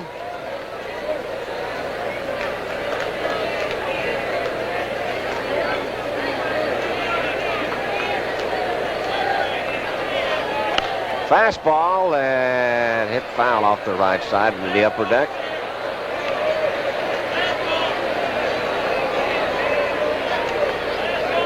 Well, there's a pretty good crowd on hand here at Yankee Stadium for the last game of 1984, and they're here mainly because they want to see this batting race. And they're certainly getting a thrill this afternoon. Popped up on the right side. Can Mattingly drag it down? No, it's going to be way back in the stands. Well, Mattingly broke out of the gate with 3 straight base hits, a single and 2 doubles. He's 3 for 4, and Winfield is 1 for 3.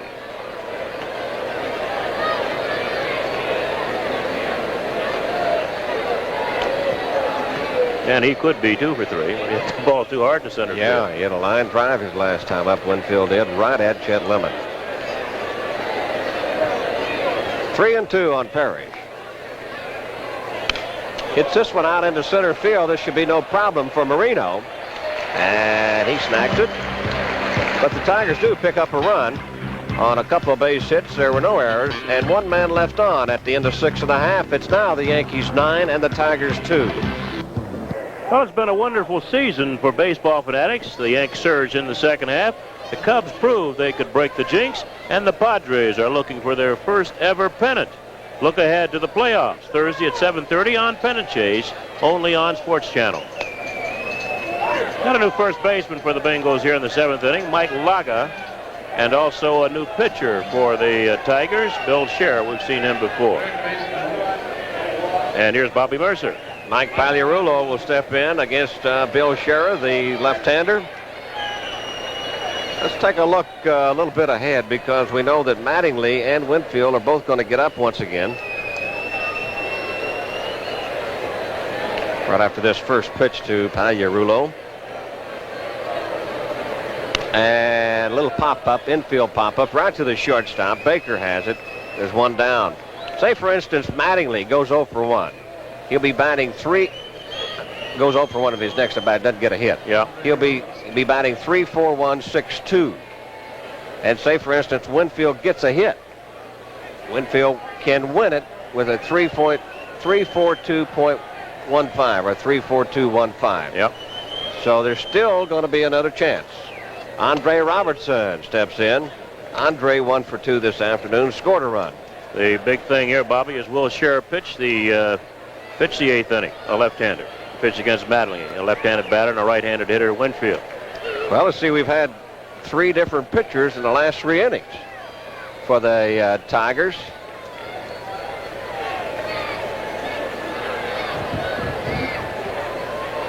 Curveball misses inside, 1-2 now to Robertson. Vic Mata on deck.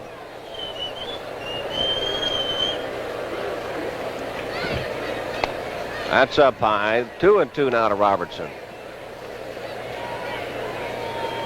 Well, it's all going to come down to one at bat. One at bat this whole season. Everybody's had 600 at bats, and it comes down to 1 at bat. Can you believe that? Maybe that's the way it should be, though. I think it should be. A little ground ball to the third baseman, Johnson. He's up with it. Over to Laga, and there's 2 down. Now, what happens? We didn't look.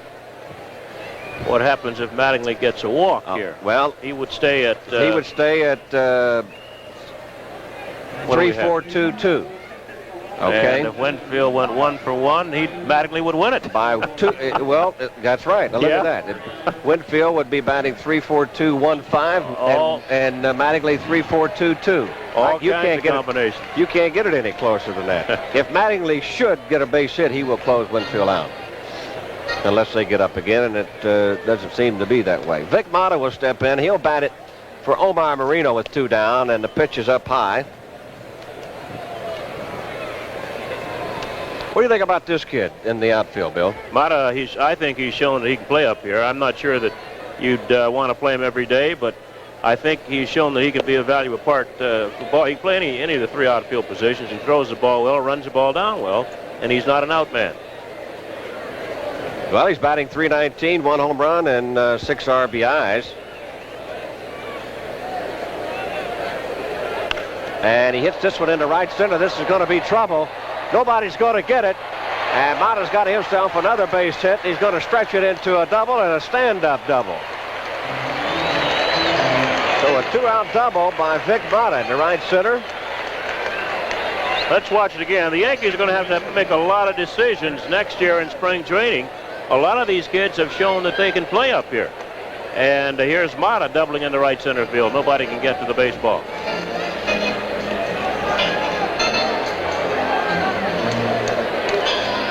Well, with Mata down to second base, Rex Hudler will step in, and he'll bat for his first time. And swings and misses at a fastball.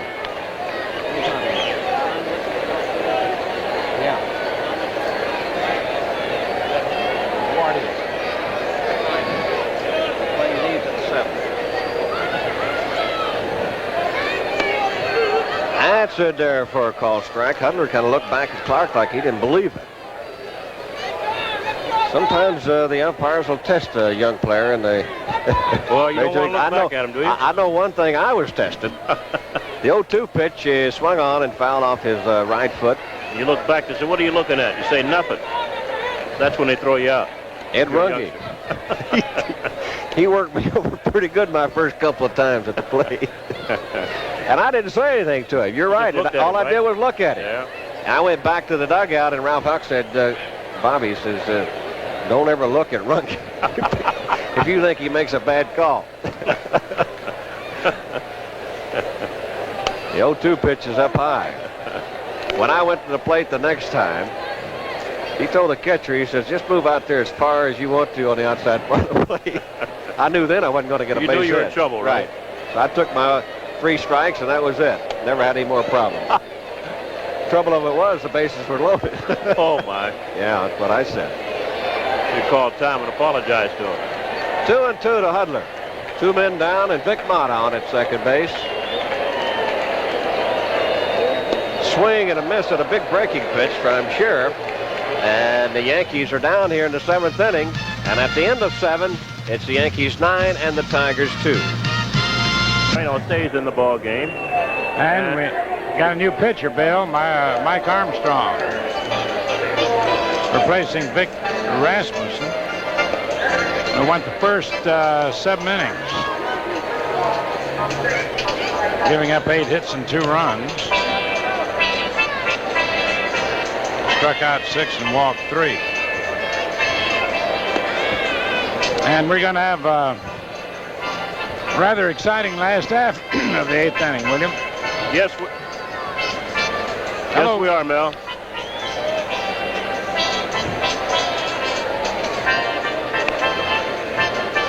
Well, every inning is.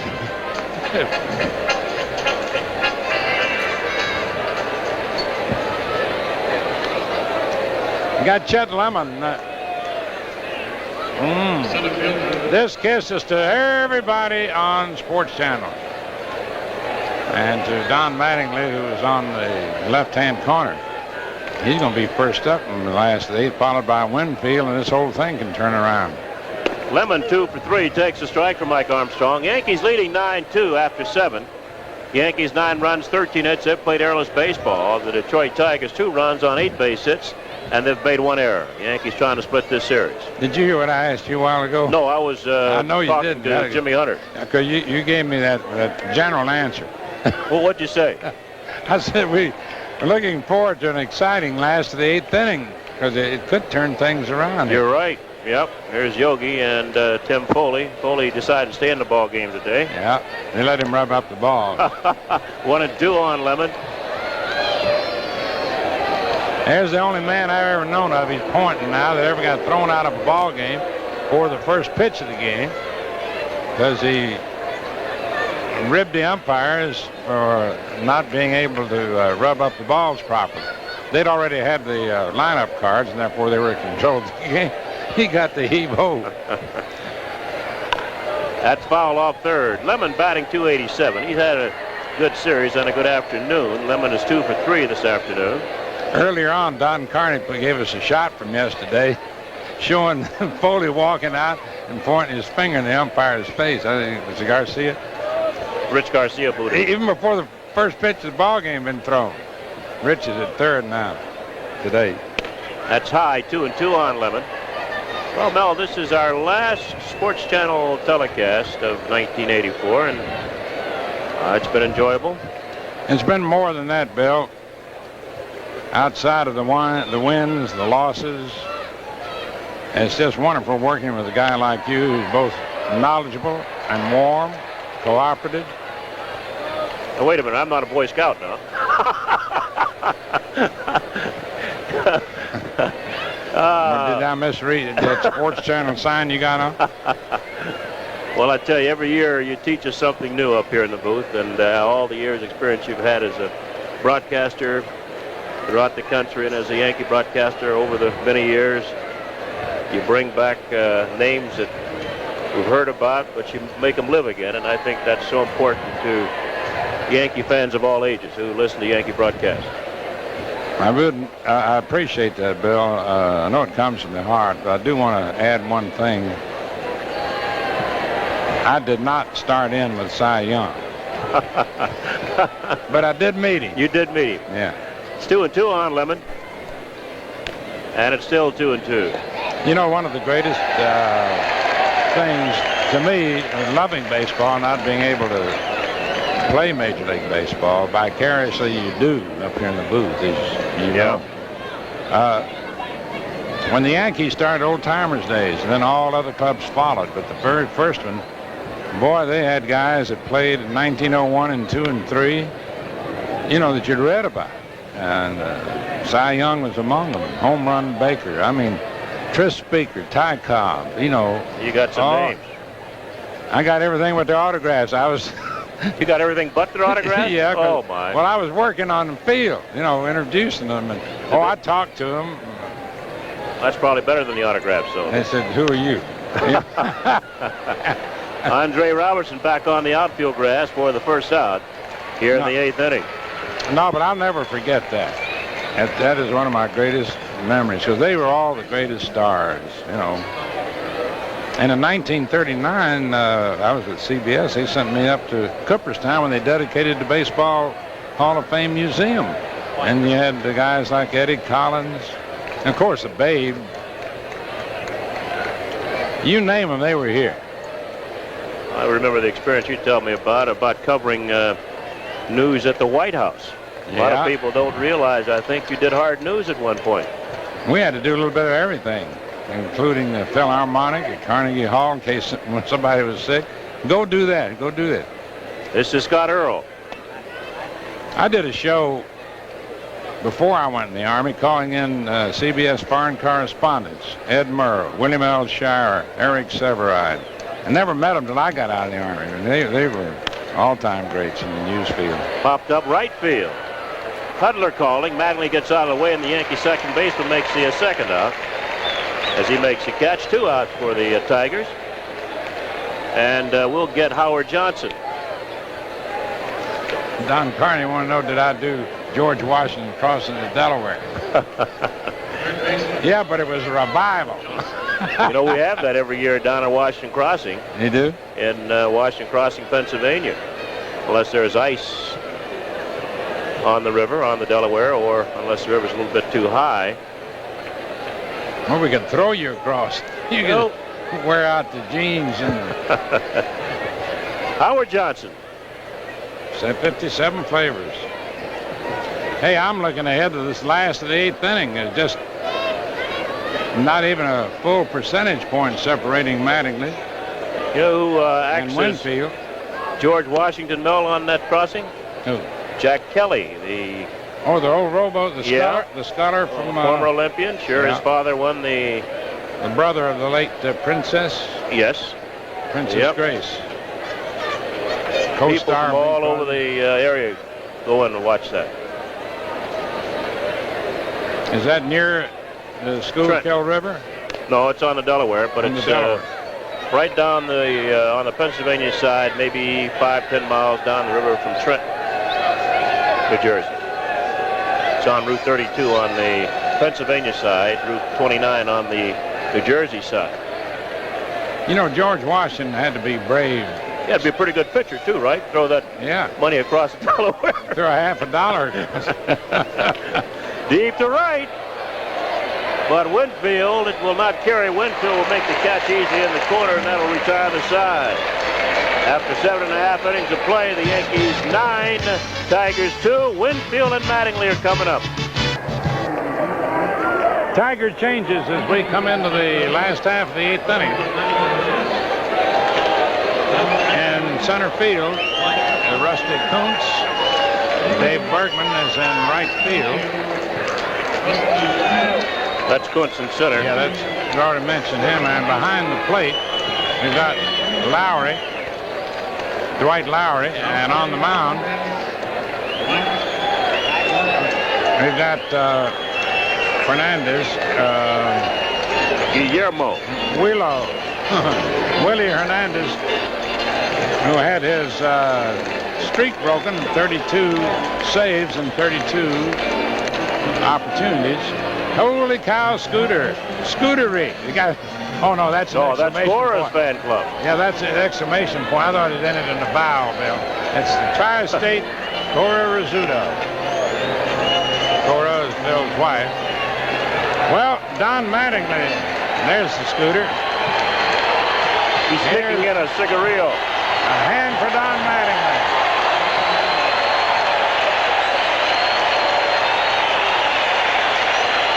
And he gets a standing ovation, Mel, from the fans here.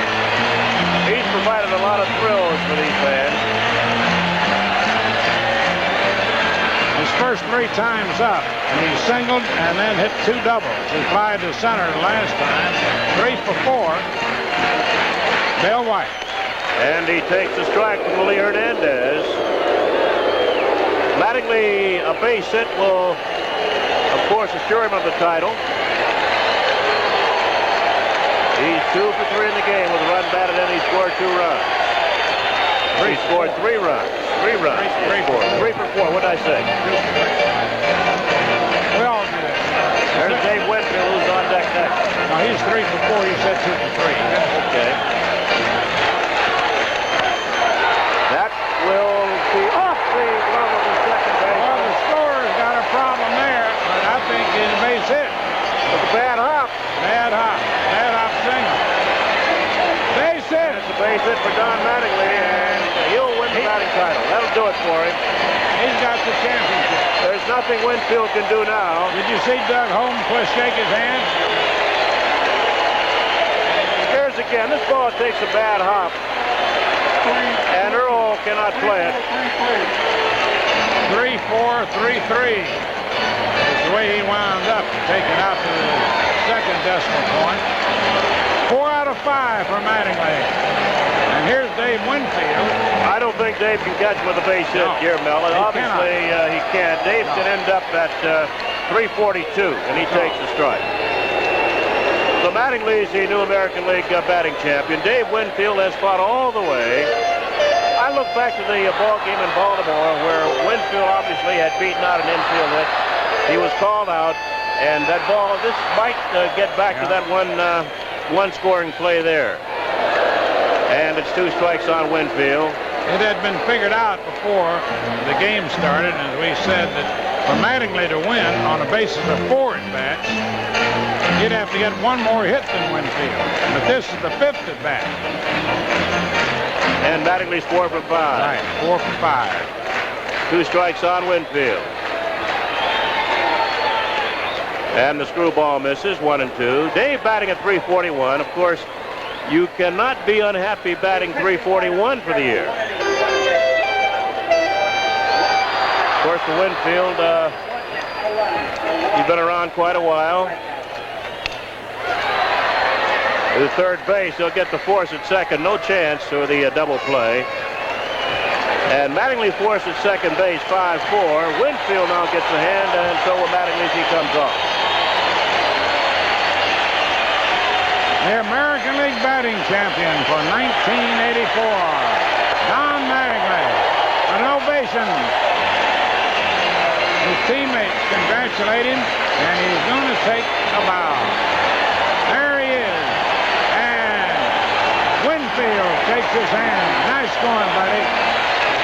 Tough fight, and you won. I think Dave thought he was going to get a runner. Well, he is going to get a runner. Yeah. Scott Bradley will run for Winfield. Hey, give them both a hand. What a fight to the fans.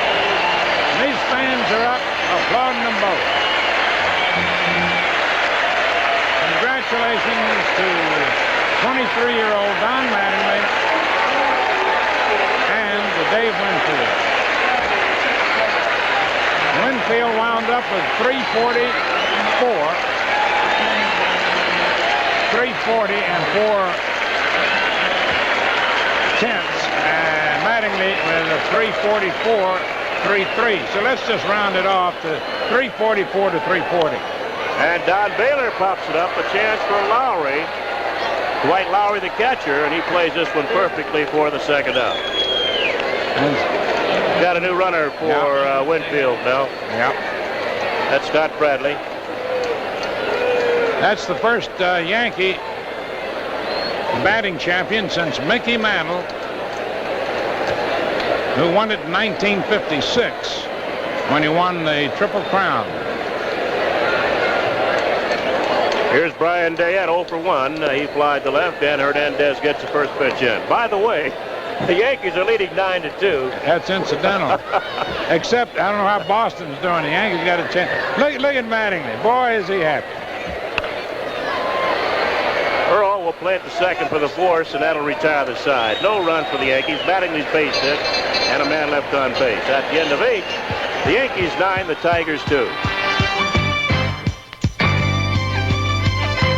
Final scoreboard in the American League. Playing the last of the 7th, Baltimore is leading the Red Sox 5-3. If they can hold on to that, and the Yankees maintain this lead, the Yankees will wind up with undisputed possession of 3rd place. Milwaukee leading Toronto 3-0 end of 5. Cleveland 7. Minnesota 4th end of 8. California, Texas scoreless end of 5. That's the American League. And right now, back to Bill White. All right, Mel, and Dwight Lowry leading off against Mike Armstrong. And that's Scott Bradley out in left field for the Yankees. And Brian Dayette moves from left field to right field. We also have a new first baseman, Tim Foley. Rubbing up the baseball. Yeah, Foley's played every infield position, I believe, now by playing first this year for the Yankees. Here's big Dwight Lowry, 6'3".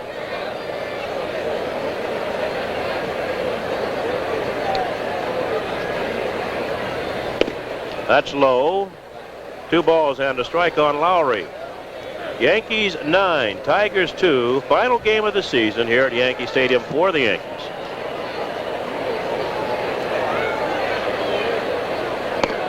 Three balls and a strike. On the Sports Channel scoreboard National League, Montreal beat the Mets 5-4. Pittsburgh defeated Philadelphia 2-0 in one game. And in the second game, Pittsburgh beat the Phillies 7-2. Bill White.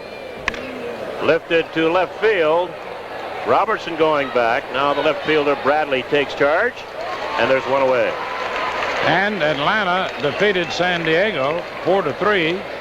And San Francisco is at Los Angeles on the West Coast, not underway.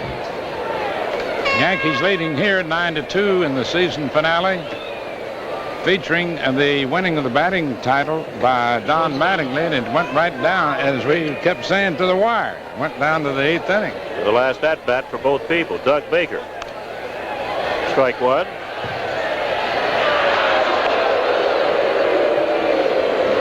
.344 for Mattingly and .340 to round out the figures for Winfield.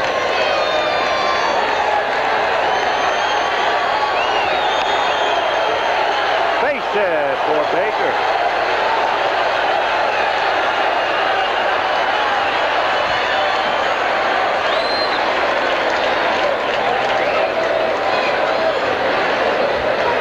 Baker base hit. He's on at first base with one down.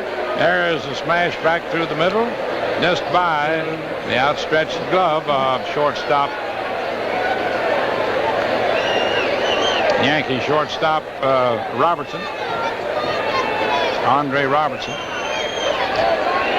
We're standing up looking down, and people behind us eating. Some of them getting autographs, saying so long. And this is Rusty Kuntz. I just checked them all for Screen Actors Guild cards and Actors cards. They're slowly leaving. One out, one on.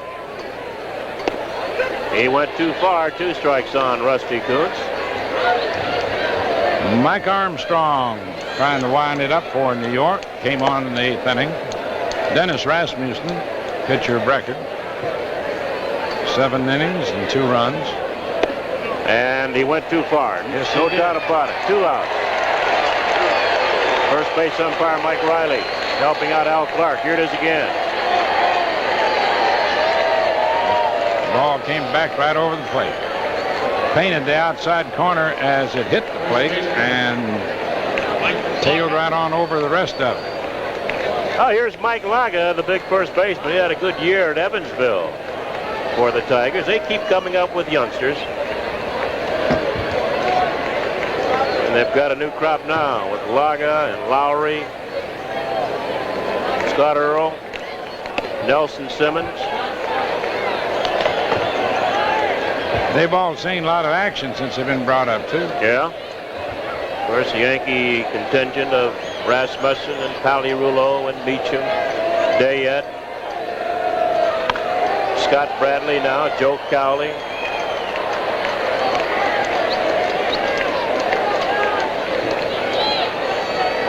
And that's the way the first three places are represented here. Detroit first, Toronto second, and hopefully the Yankees undisputed possession third, possibility to tie with the Red Sox. That's a good pitch. A ball and 2 strikes on Laga.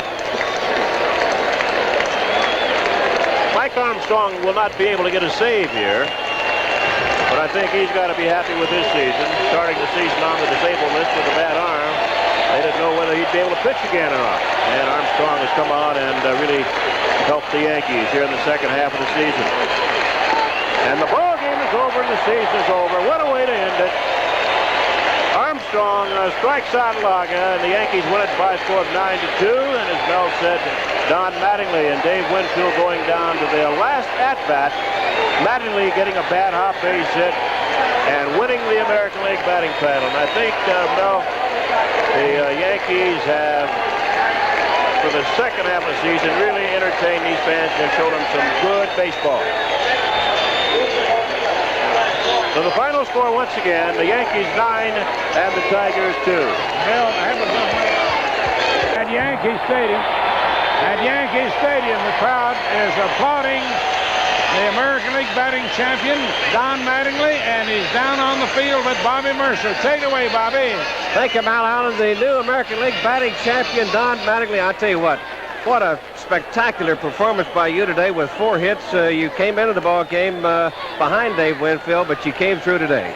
Well, Bobby, I've heard so much about ending days when there's close like that and guys getting 4 hits. I never thought it would happen, but I wanted to relax today. I wanted to swing the bat like I could. Haven't felt like I've been swinging the bat that well lately, and I just want to swing the bat well and take my chances from there. Did you know the last at bat, if you had gone 0 for 1 and Winfield had gotten a base hit, that you would have lost it by, I don't know, just... Yeah, well, they told me on the way up, or the inning before, actually, that if I got a hit, it was over, and if I didn't get a hit, and when he got a hit, I was going to lose it by 0.02 of a point or something, but I thought to myself right then, there's no way I can be a loser or Dave can be a loser in that situation, and it's just been a great thing, and I'm kind of glad it's over, and I just wish, I'd like to thank Dave Winfield. He pushed me all year long, and he's some kind of great player, and he's been a great person through the whole thing. Well, a great season for both you and Dave Winfield. Anything this year that stands out in your mind, what turned you around? I know that you were struggling just a little bit before the All-Star break, and after the All-Star break, I mean, you just seemed to break out of the gate. I don't know. I think making the All-Star team just gave me so much confidence, and I felt like I had some pride, and I wanted to come out the second half and not fold up. I wanted to have a good second half. I wanted to have a better second half than I had the first half. And then Dave just kept pushing me and pushing me and pushing me, and the chase was on, and it's just been a great feeling the whole year long. What about the home runs and their RBIs for Don Mattingly tonight? I tell you what, did you surprise yourself that you could hit over the 23? You hit 23 home runs this year, drove in 109 runs. Well, I always felt like I was going to hit 20 someday. I never thought I'd hit 20 this year, but it's just a great feeling. I've never hit home runs before, but I'm glad they're coming, and hopefully I can continue the things I've did this year into next year. Well, listen, congratulations on a great year. You're a super guy, and we're looking for 1985 and Don Mattingly. I know this is not going to be your last batting title. I hope not, Bobby. Thank you. Okay, thank you. Now we're going to break for a commercial, and then we'll be right back.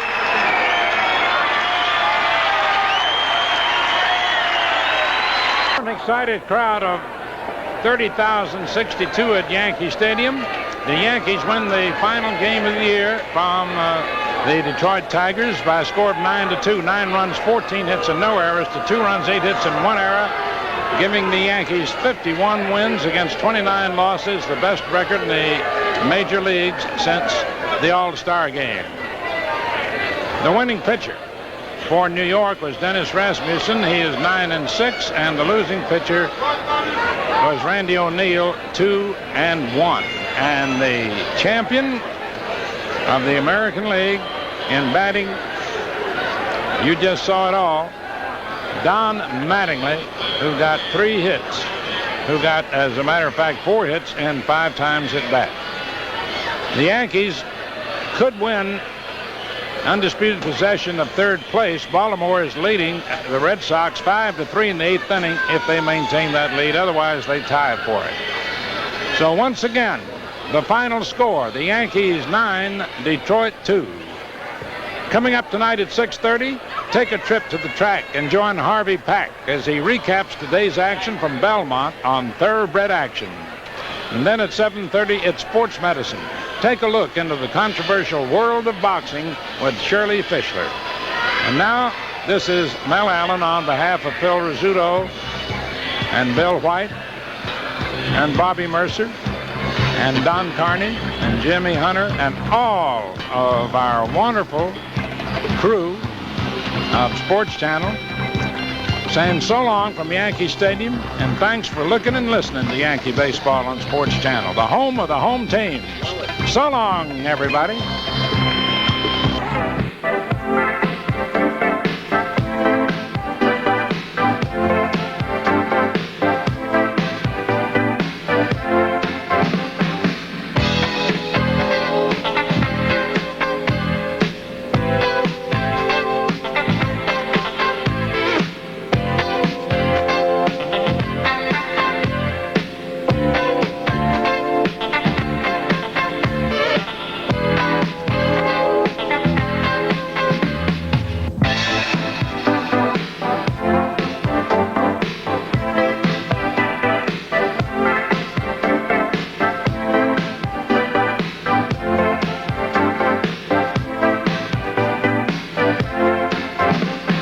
Season. Mike Witt pitched the Angels to victory over the Texas Rangers by hurling only the 13th perfect game in Major League Baseball history.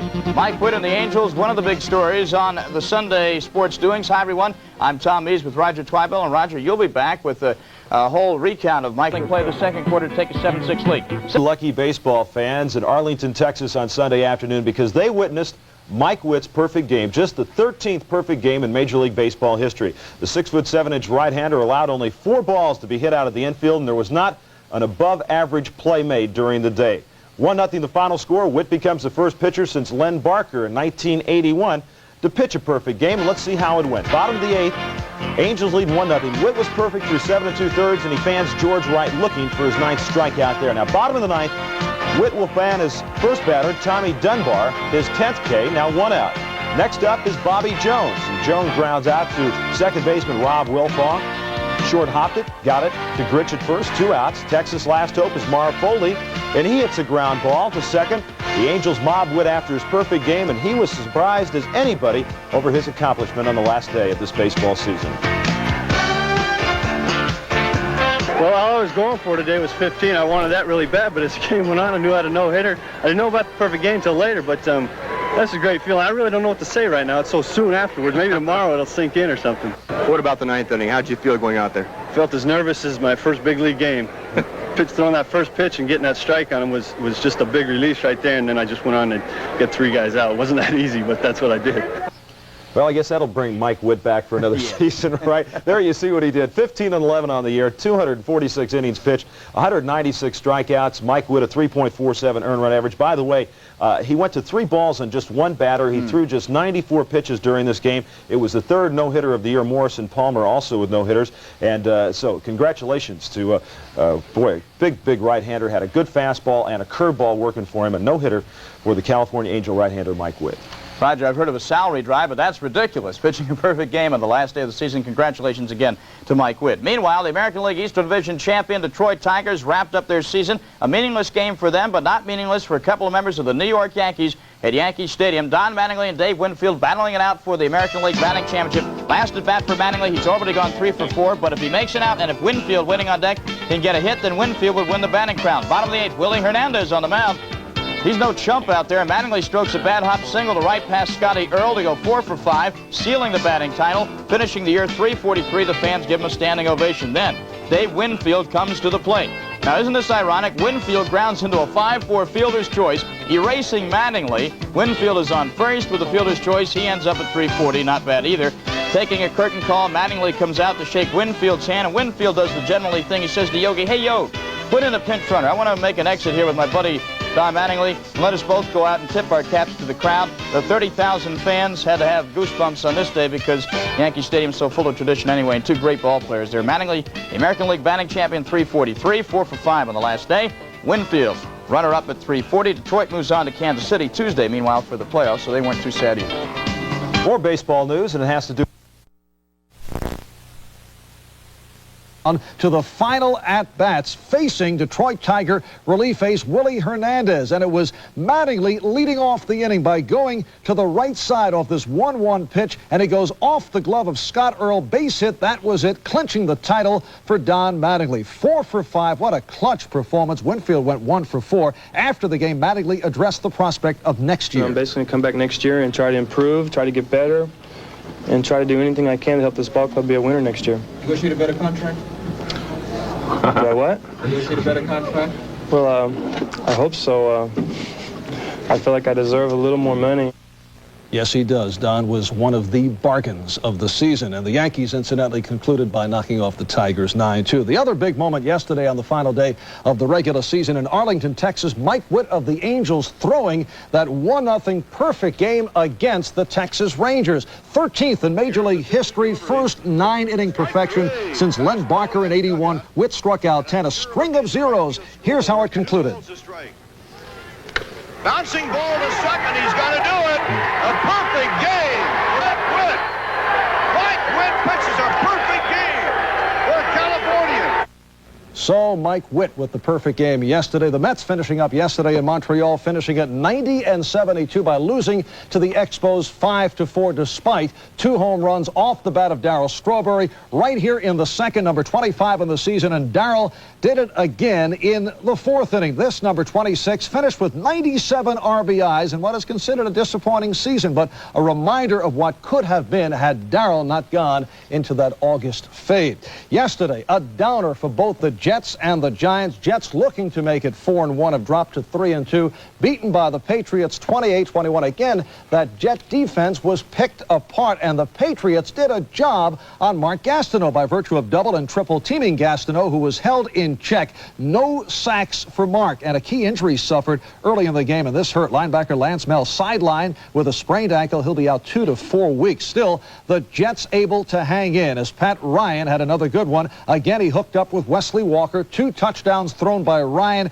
He was 20 for 31. But the Patriots' second-year quarterback Tony Eason, despite a sprained foot, was superb, setting several club records. This made it 21-14 New England. Eason 28 for 42, 354 yards, made it 3 touchdown passes with this strike to Stanley Morgan. And I talked with Eason. Record with 3 safeties, losing to the Rams 33-12. Now the Giants got on the board only 9 seconds in when A.J. Jones of the Rams allowed the kickoff. Apparently we're having some tape difficulties.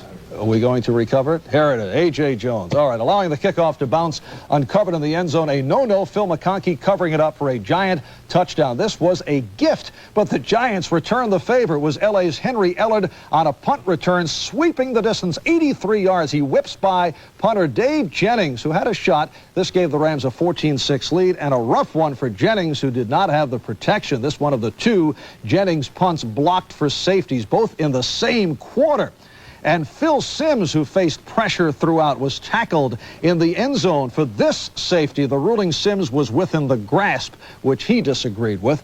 And a game that saw the goalposts fall down following a Ram field goal. Repairs were needed. Giants were not pulling the old goalpost trick to try and get the game over at that point. It was that kind of day. Now all the Giants have to do is play 5-0 San Francisco next Monday night. Incidentally, John, tonight at 11, a look back at the big plays of the 1984 baseball season. Roger Maris hit his 61st home run off. Dave Winfield and Don Mattingly waged a battle for the American League batting championship. That base hit by Mattingly enabled him to go 4 for 5 to win the title with a 343 average. Winfield finished at 340.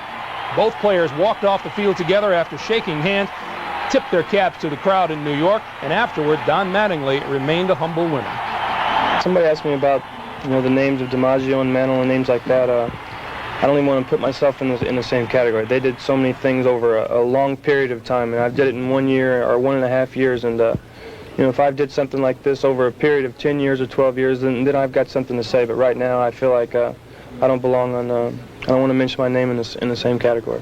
Meanwhile, Seattle lefty Mark Langston striking out Vance Law of the Chicago White Sox here for strikeout number 199 on the season. That enables him to surpass Toronto's Dave Stieb for the American League strikeout title. Number 200 came one hitter later. Harold Baines goes down swinging. Langston became the first American League rookie since Herb Score to win the American League strikeout title. To Ueberroth, and he said he would not interfere with negotiations concerning that umpire's strike, but he feels an agreement is still possible by game time tomorrow. Now, as I mentioned earlier, the Albert predictions for the playoffs. Yes, get a pencil and paper, Al. I like the Padres over the Cubs in 4. You're not taking this seriously. And the Tigers in a tough series, but taking the Royals in 5. Now, as expected, the Braves fired manager Joe Torre today. The feeling is he could end up with the Expos or the Giants. And a sad note tonight, the quiet man from Daretown, Ohio, Hall of Famer Walt Alston, died earlier today of complications from a heart problem. He was 72. Alston, manager of the Dodgers for 23 years, starting in Brooklyn in 1954, producing 7 pennants, 4 world championships. At Manhattan's Spectrum Art Gallery this evening, the Brooklyn Dodgers are featured in an exhibit. Among those on hand, Carl Erskine and Clem Labine, and they remember Walt Alston. Walt was strong, but he's very quiet, and he didn't mince words. He was very straightforward. He took over a ball club of superstars when he was just a minor league manager, and he handled it. He's going to be sorely missed, and I don't think anyone ever thought that a man who went to the plate once in his major league career could end up being a Hall of Fame manager, and he sure was that. Former Dodger pitching stars Clem Labine and Carl Erskine. Well, the 1984 regular season concluded yesterday, concluding with that classic, A Perfect Game. And this a season of a host of memorable highlights, which are certainly worth another look. Got him swinging, and he has his no-hitter. Rose driving the ball to right field. Extra base hit. There it is. And Pete Rose takes another big step toward baseball immortality. And they are taking Lou Piniella out so that he can savor the greatest moment of all, the walk off the field and one last hurrah. Slider grounded to third, and this might do it. The Mets are in first place. Here it is. There goes a runner. Hey, a line drive off the pitcher's game is over. Cubs win. What a lucky break. The good Lord wants the Cubs to win. The plate, we've got one going now. And there are some hot-tempered individuals out there. 2 balls, 2 strikes. The record. Dwight Gooden has set a new Major League record. There it goes. Home run number 500.